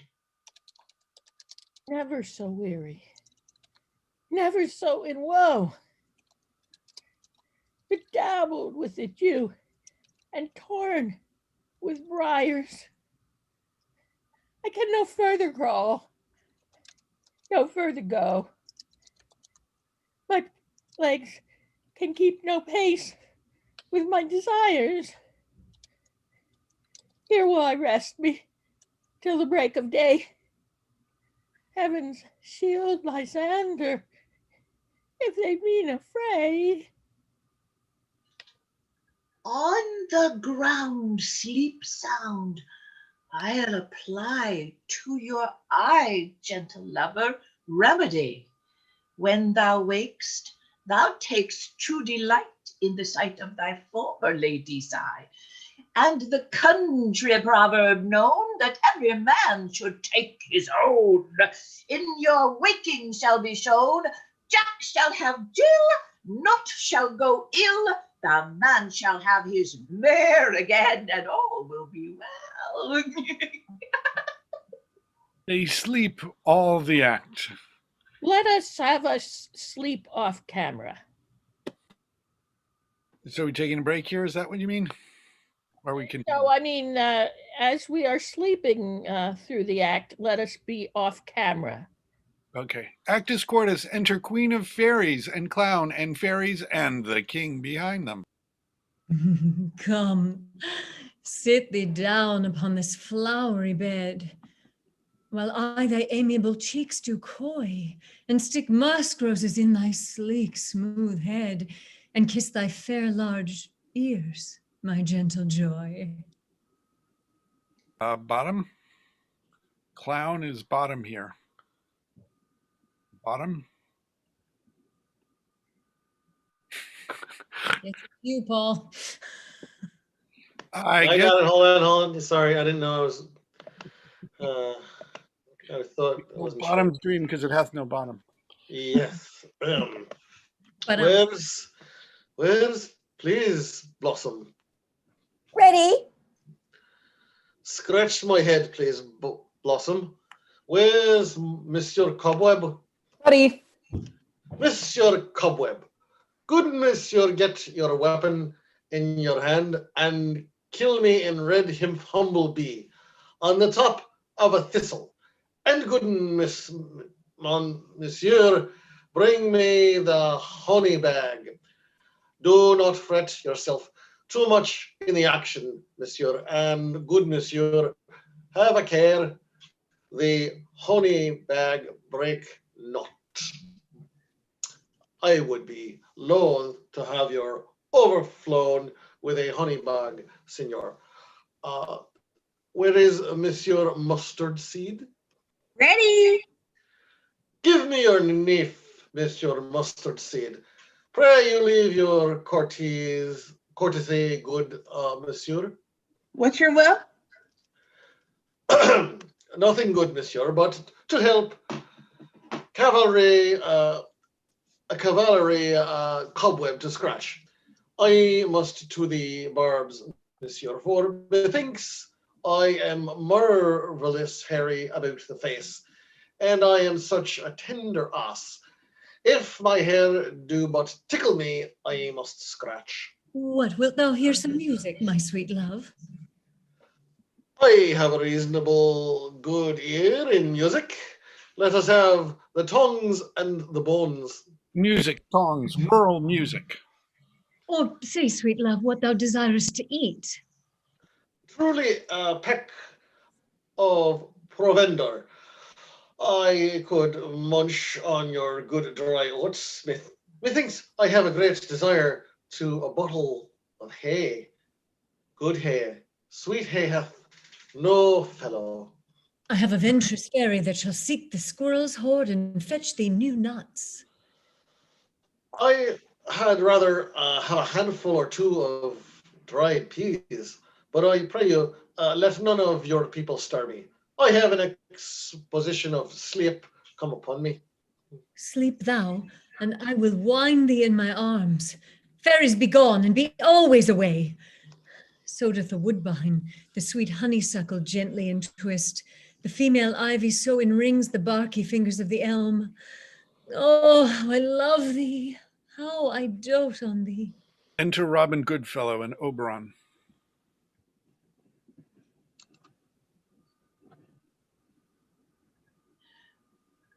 My good Lord Oberon, what would you? Oberon. Paging Oberon.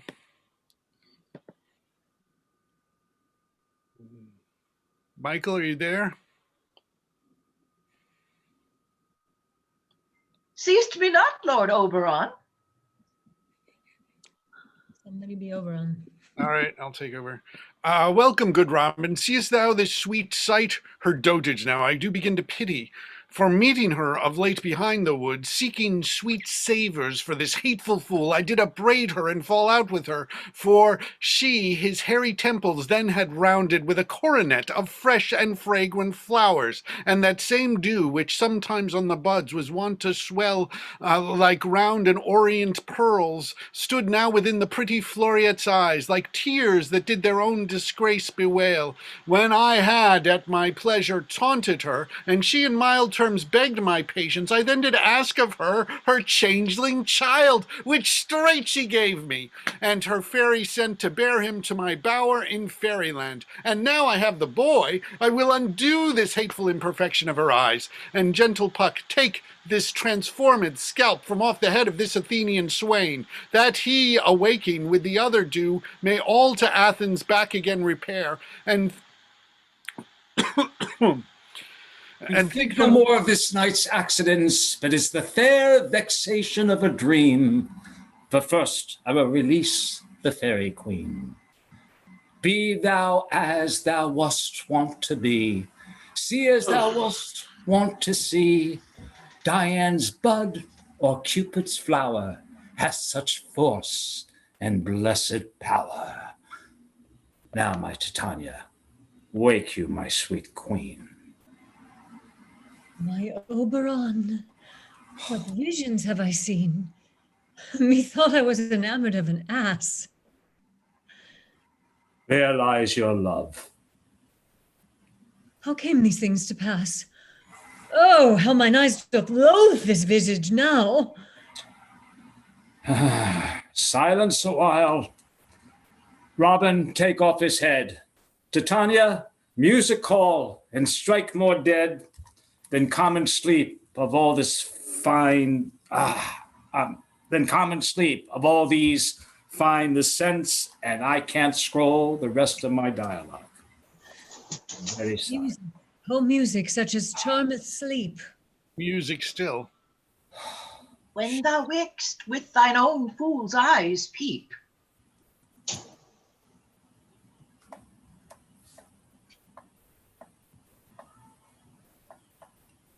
Oberon, can you find your... I can't, I'm totally lost. Just take it over.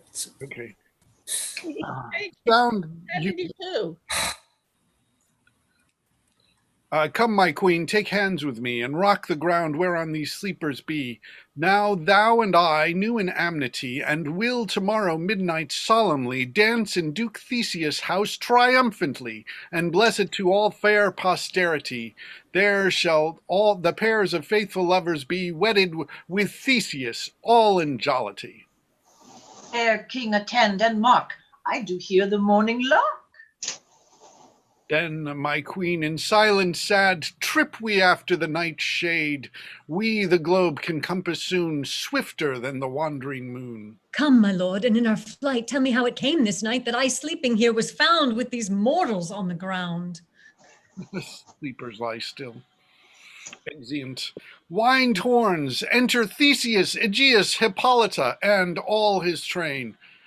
Go, one of you, find out the forester, for now our observation is performed, and since we have the voward of the day, my love shall hear the music of my hounds uncouple in the western valley. Let them go, dispatch, I say, and find the forester.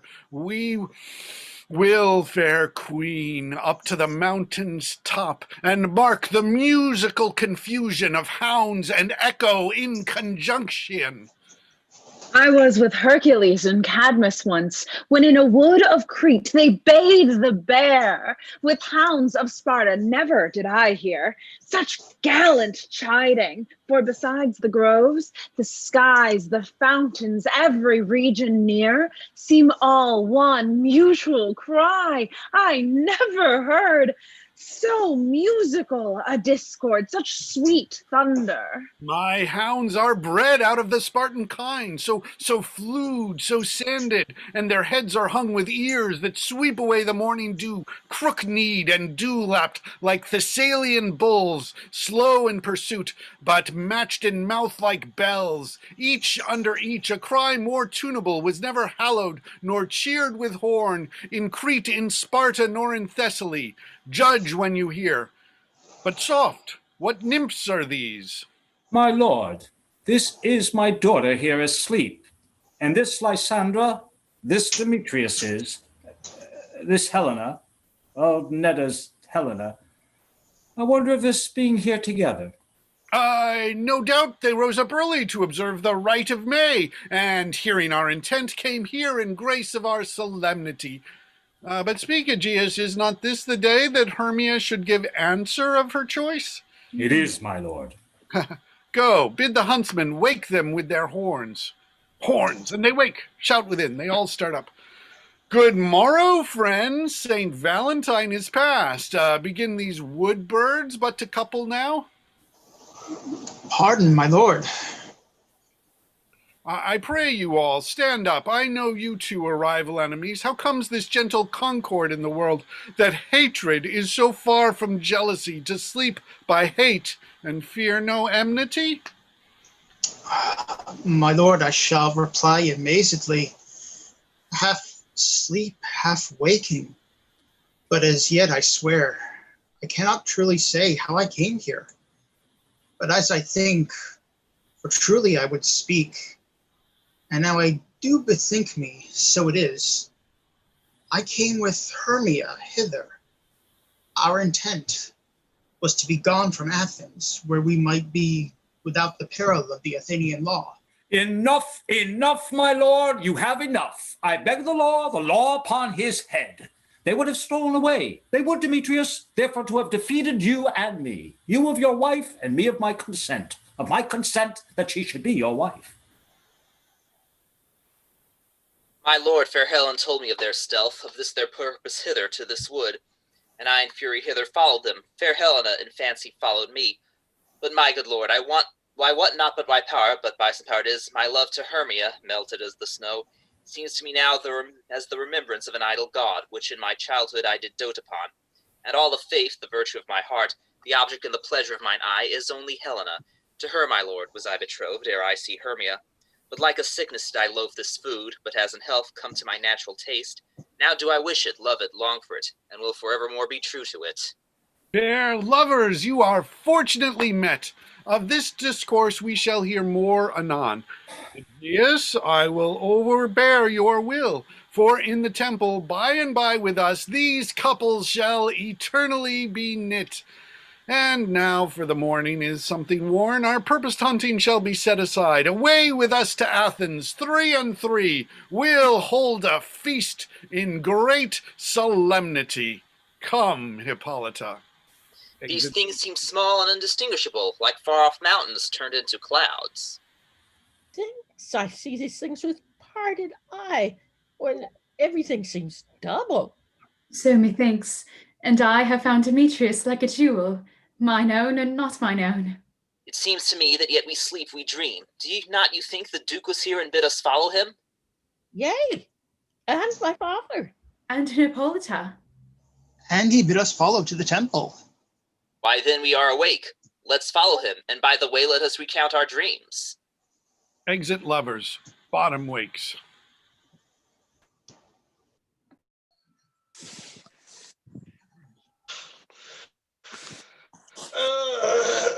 When my cue comes, call me and I will answer. My next is most fair Pyramus. Hey ho, Peter Quince, flute, the bellows mender, snout the tinker, starveling, God's my life, stolen hence and left me asleep. I have had a most man is but an ass if he go about to expound this dream.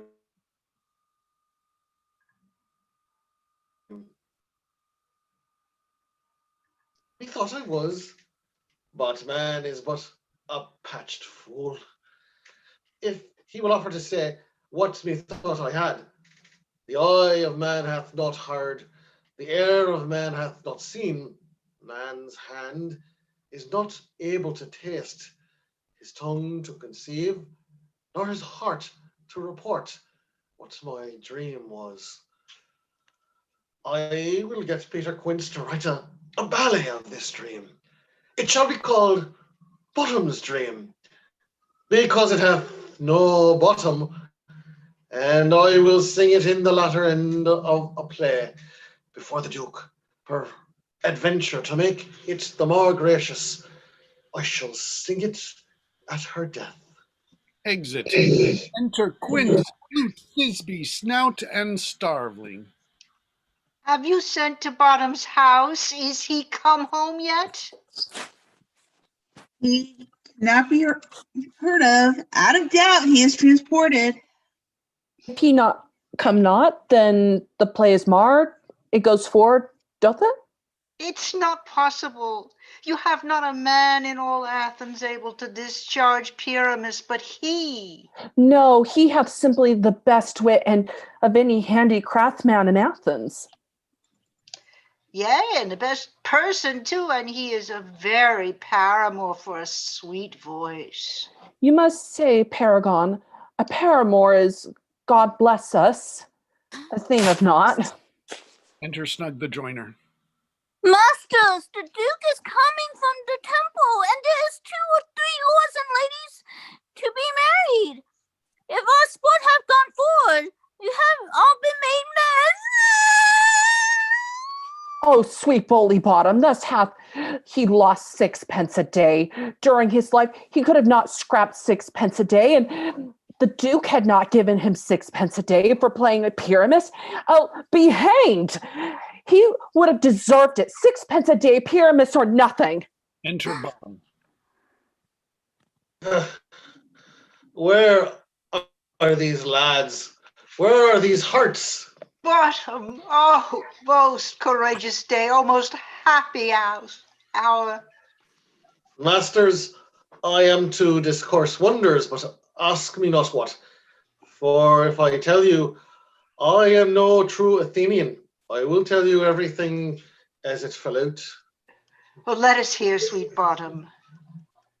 Not a word of me. All that I will tell you is that the Duke hath dined Get your apparel together, good strings to your beards, new ribbons to your pumps. Meet presently at the palace, every man look o'er his part. For the short and the long is, our play is preferred. In any case, let Thespy have clean linen, and let him not him that plays the lion pare his nails, for they shall hang out for the lion's claws. And most dear actors, eat no onions nor garlic, for we are to utter sweet breath. And I do not doubt but to hear them say, it is a sweet comedy. No more words. Away, go away. Exeunt. Actus Quintus. Enter Theseus, Hippolyta, Aegeus, and lords. 'Tis strange, my Theseus, that these lovers speak of. More strange than true. I never may believe these antic fables, nor these fairy toys. Lovers and madmen have such seething brains, such shaping fantasies that apprehend more than cool reason ever comprehends. The lunatic, the lover, and the poet are of imagination all compact. One sees more devils than vast hell can hold. That is the madman. The lover, all as frantic, sees Helen's beauty in a brow of Egypt.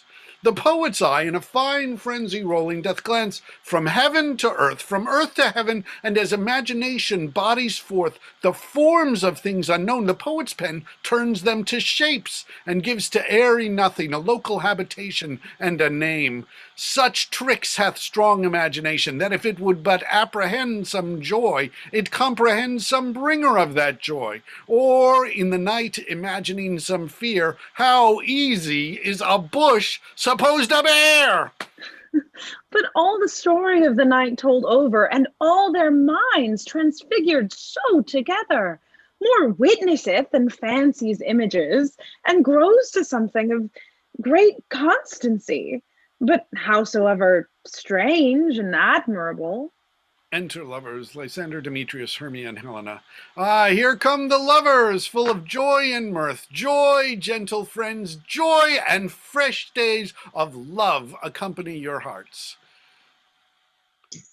More than to us, wait in your royal waits, you aboard your bed.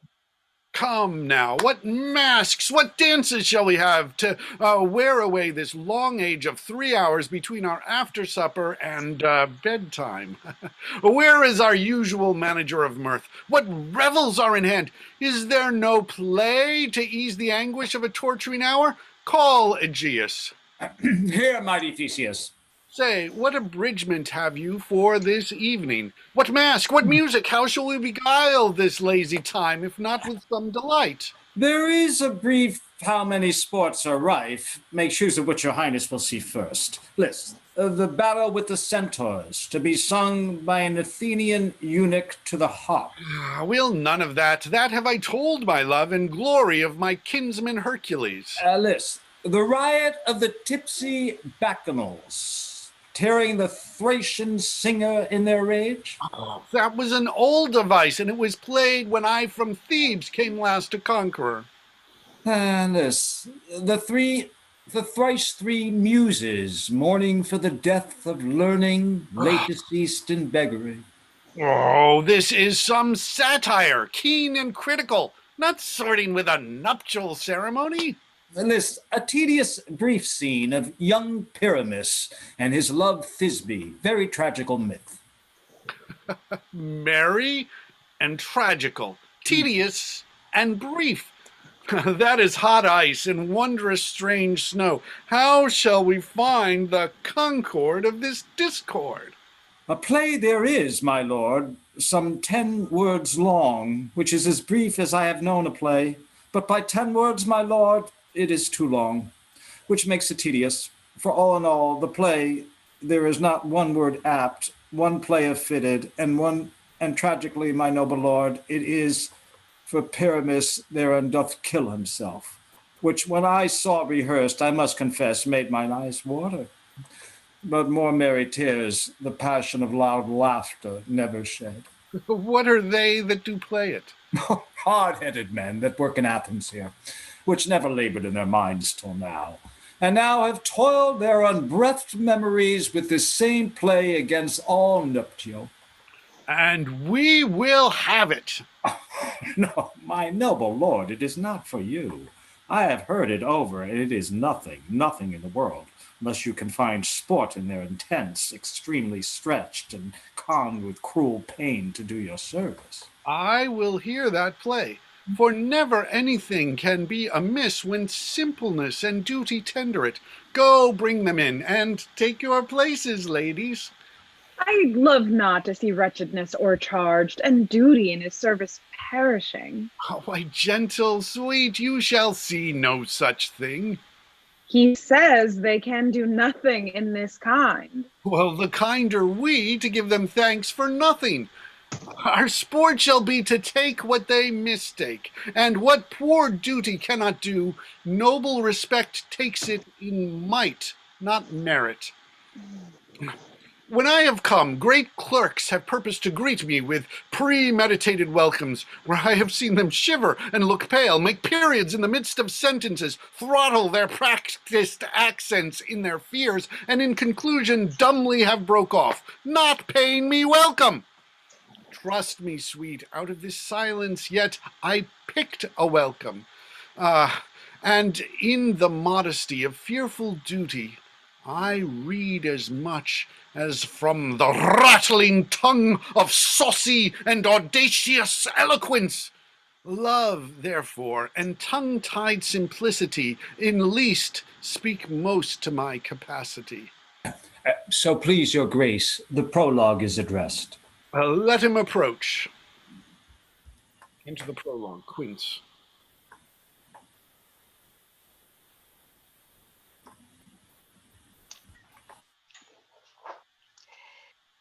If we offend, it is with our goodwill.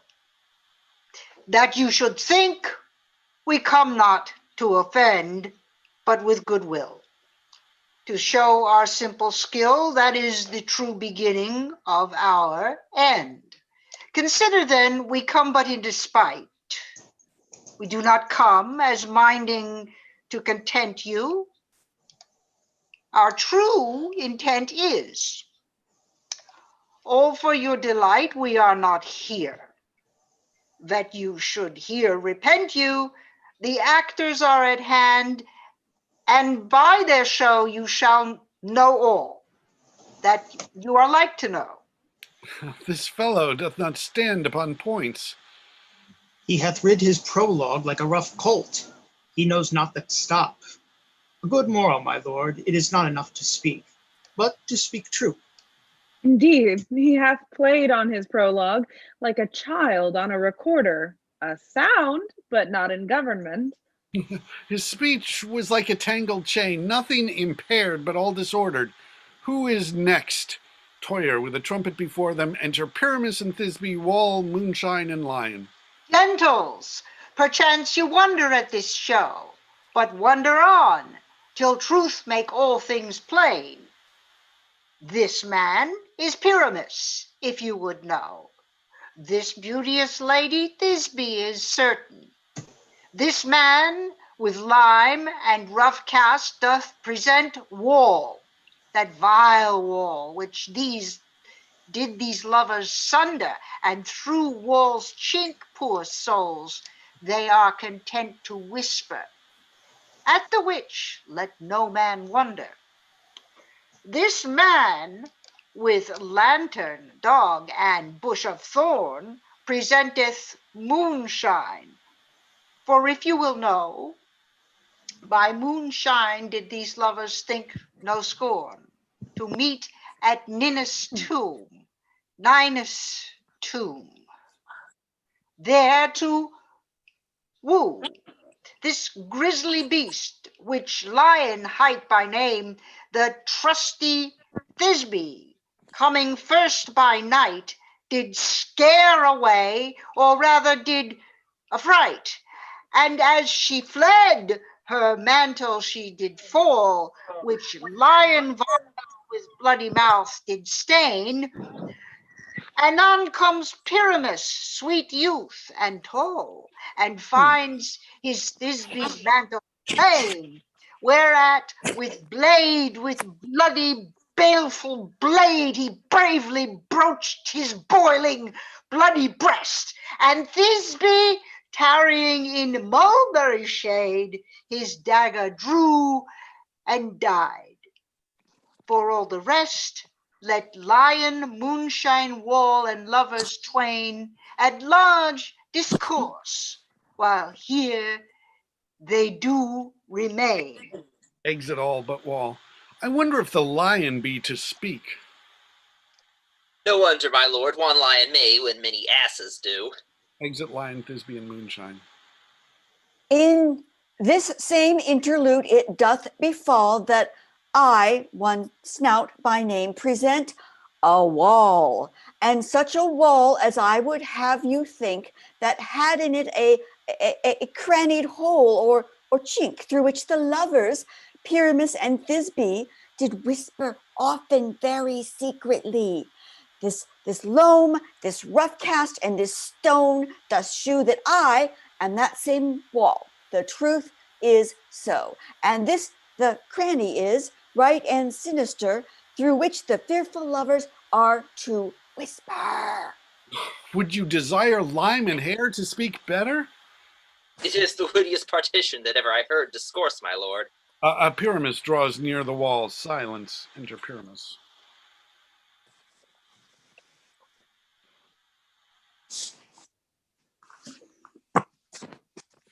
Pyramus, bottom.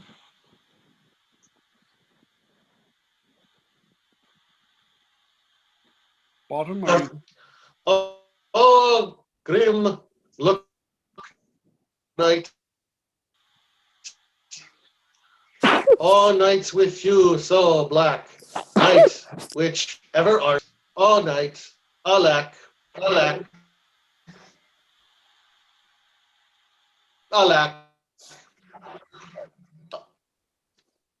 I fear my Thisbe's promise is forgot, and thou, O wall,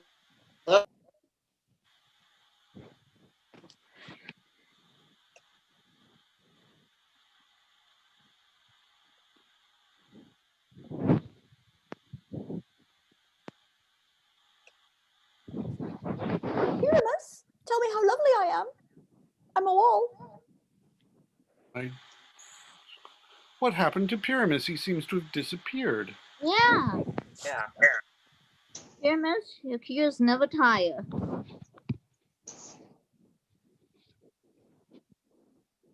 Oh, grim look night, oh night with hue so black.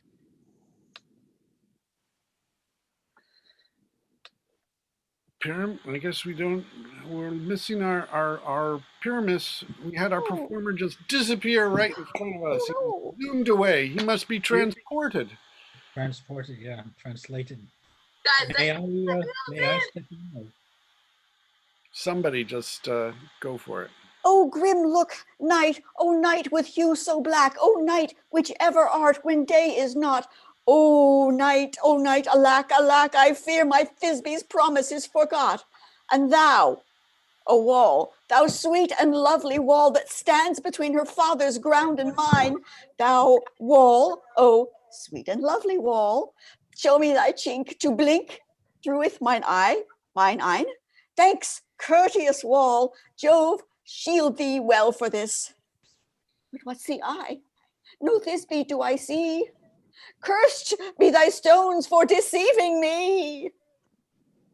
The wall, methinks, being sensible, should curse again.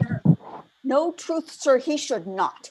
Deceiving me is Thisbe's cue. She is to enter, and I am to spy her through the wall. You shall see it fall. Enter Thisbe.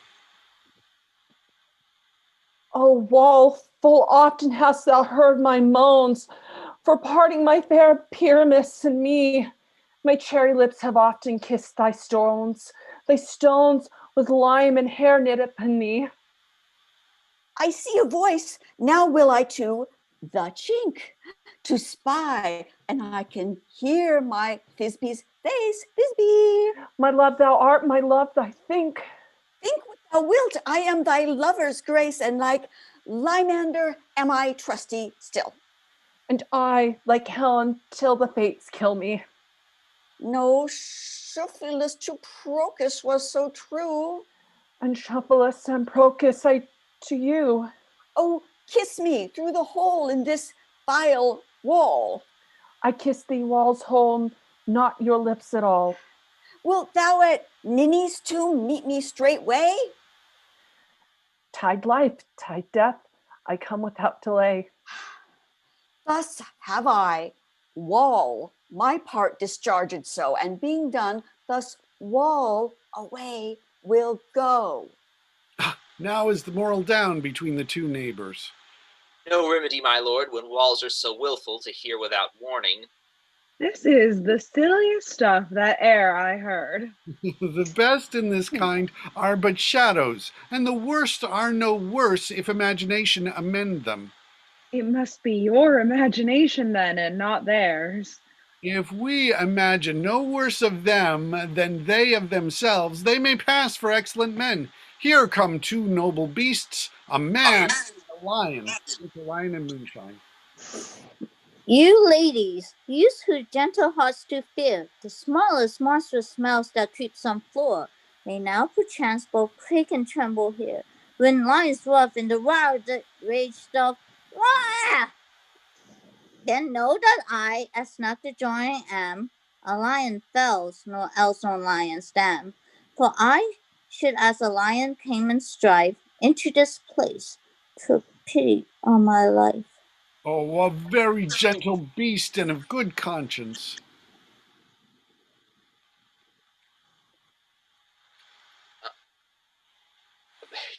To the very best at a beast, my lord. The air I saw.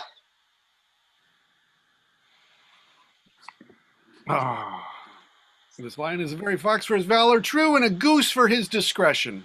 Not so, my lord, for his valor cannot carry his discretion, and the fox carry the goose. His discretion, I am sure, cannot carry his valor, for the goose carries not the fox. It is well, leave it to his discretion, and let us hearken to the moon.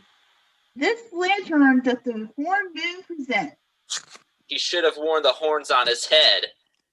He is no crescent, and his horns are invisible within the circumference. This lantern doth the horn moon present. Myself, the man of the moon doth seem to be. Well, this is the greatest error of all the rest. The man should be put into the lantern. How else is it the man in the moon?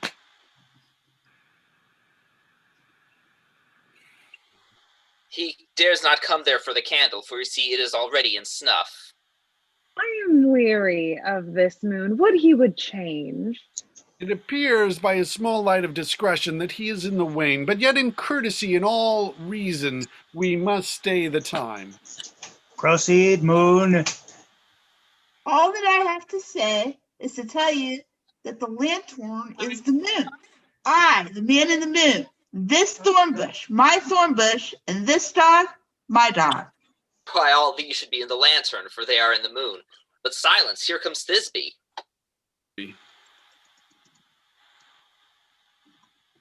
This is an old ninny's tomb. Where is my love?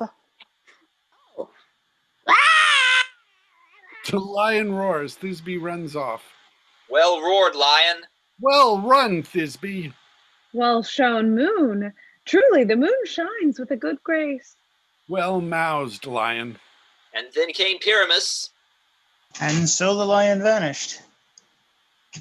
Enter Pyramus. Wait, moon, I thank thee for thy sunny beams. I thank thee, moon, for shining now so bright, for thy gracious golden glittering beams. I trust to taste of truest Thisbe's sight. But say, O spite, but mark, poor knight, that dreadful dole is here. Eyes, do you see? How can it be, O dainty ducky, O dearie, thy mantle good withstand with blood, approach you furies fell. O fates, come, come, cut, thread and drum, coil, crush, conclude, and quell. This passion and the death of a dear friend would go near to make a man look sad. Beshrew my heart, but I pity the man. Oh, wherefore, nature, didst thou lions frame? Since lion wild hath here afflowered my dear, which is which was the fairest dame that lived, that loved, that liked, that looked with sheer tears, confound, out sword, out wound, the pap of Pyramus, I that left pap where heart doth hop, thus, thus, now I am dead, now I am fled, my soul is in the sky, tongue, lose thy light, moon, take thy flight, now I die, die, die, die, die.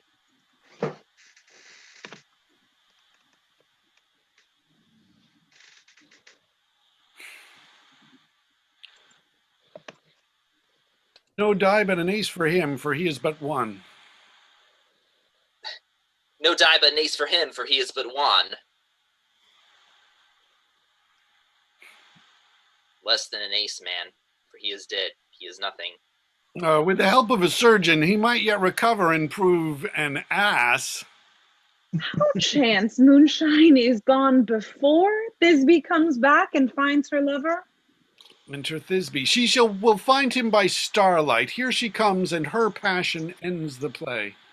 Methinks she should not use a long one for such a Pyramus. I hope she will be brief. A moth will turn the balance, which Pyramus with Thisbe is the better. She hath spied him already with those sweet eyes. And thus she means, Victual, licit. Asleep, my love? What dead, my dove? O Pyramus, arise. Speak, speak. Quite dumb? Dead? Dead? A tomb must cover thy sweet eyes, the lily lips, this cherry nose, the yellow cow's lip cheeks are gone, lovers make moan. His eyes were green as leeks. O sisters three, come to me, with hands as pale as milk, lay thy gore, since have shore with these shears his thread of silk, tongue not a ward, come trusty sword, come blade, a breast imbrue, and farewell, friends. Thus this be ends. Adieu, adieu, adieu. Moonshine or Lion are left to bury the dead. Shine up. Aye, and wall too. No, I assure you, the wall is down. They parted their fathers. Will it please you to see the epilogue, or to hear a burger mask dance between two of our company? No epilogue, I pray you, for your play needs no excuse. Never excuse, for when the players are all dead, there need none to be blamed. Marry, if he that had writ it had played Pyramus and hung himself in Thisbe's garter, it would have been a fine tragedy. And so it is truly and very notably discharged. But come, your burgomask, let your epilogue alone. The iron tongue of midnight hath told 12. Lovers, to bed, 'tis almost fairy time. I fear we shall outsleep the coming morn, as much as we this night have o'erwatched this palpable gross play hath well beguiled the heavy gate of night. Sweet friends, to bed. A fortnight hold we this solemnity, in nightly revels and new jollity. Exeunt. Enter Puck. Now the hungry lion roars, and the wolf beholds the moon, whilst the heavy ploughman snores, all with weary task fordone. Now the wasted brands do glow, while the screech owl, screeching loud, puts the wretch that lies in woe in remembrance of a shroud. Now it is the time of night, that all the graves all gaping wide, every one lets forth his sprite, and in the churchway paths to glide. And we fairies that do run by the triple Hecate's team from the presence of the sun, following darkness like a dream. Now a frolic, not a mouse shall disturb this hallowed house. I am sent with broom before to sweep the dust beyond the door. Enter King and Queen of Fairies with their train. Through the house give glimmering light. By the dead and drowsy fire, every elf and fairy sprite hop as light and bird from briar. And this ditty after me, sing and dance it trippingly. First rehearse this song by rote, to each word a warbling note. Hand in hand with fairy grace, will we sing and bless this place now until the break of day. Through this house each fairy stray, to the best bride bed will be. Come on, y'all know this. Which by us shall blessed be. And the issue there create ever shall be fortunate. So shall all the couples three ever true in loving be. And the Lots of nature's hand shall not in their issues stand. Nevermore prodigious such as are, despise it in nativity, shall upon their children be.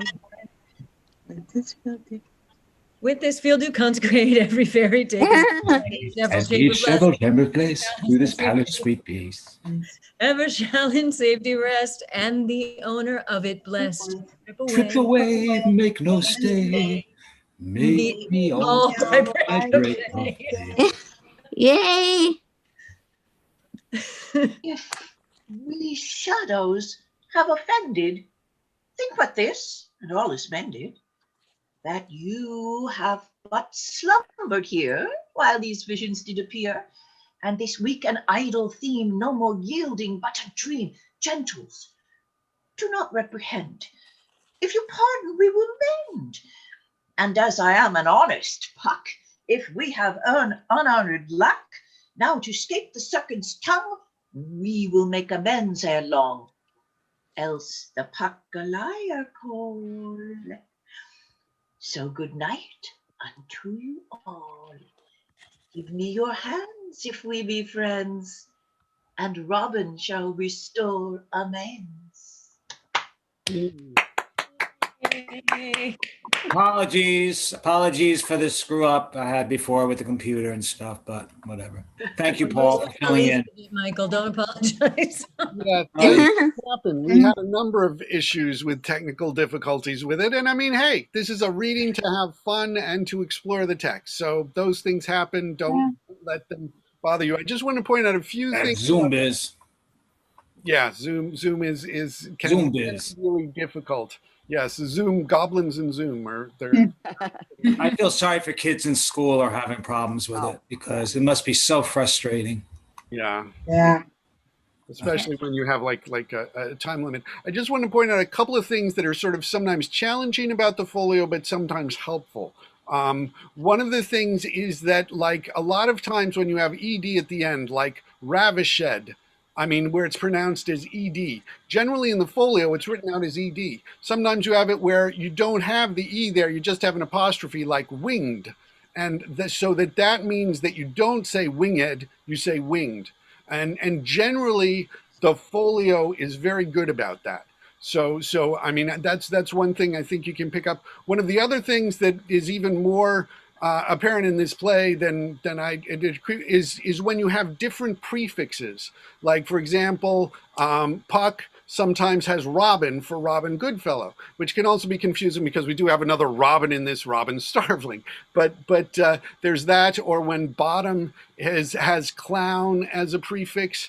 And I mean, I think that sometimes these things can be, and it's also in the end, in the last scene, Theseus and Hippolyta then become Duke and Duchess. And so that can be confusing, but one of the ideas behind it is sometimes that's a way to sort of make some differentiation between the character. And so that it can be a clue for that, but it's also, you need to know which are the ones that are there. And so that is one of the, I mean, I guess you could say it's a challenge or it's an opportunity from working in the folio. But thank you all very much. Thank you so much for doing this, especially all of the new people who've joined us for the first time. And I mean, especially for those who are Dylan for joining us at the last moment. And especially thank you to Eleanor for putting together such a terrific cast. Thank you, Eleanor. Thank you. Thank you, Eleanor. Thank you, Great Okay. working with all of you. Happy Hanukkah, everybody. Happy Happy Hanukkah. Yeah. Healthy holiday season to all. Yep. Yes. Stay healthy. Good night, everyone. Good Okay. Lovely night. working with you. Good Nice to night. meet Thank you all. you. Thank you. Good night. Yes, good night. Had a wonderful time. Thank Thank you. you. Thank you. Thank you.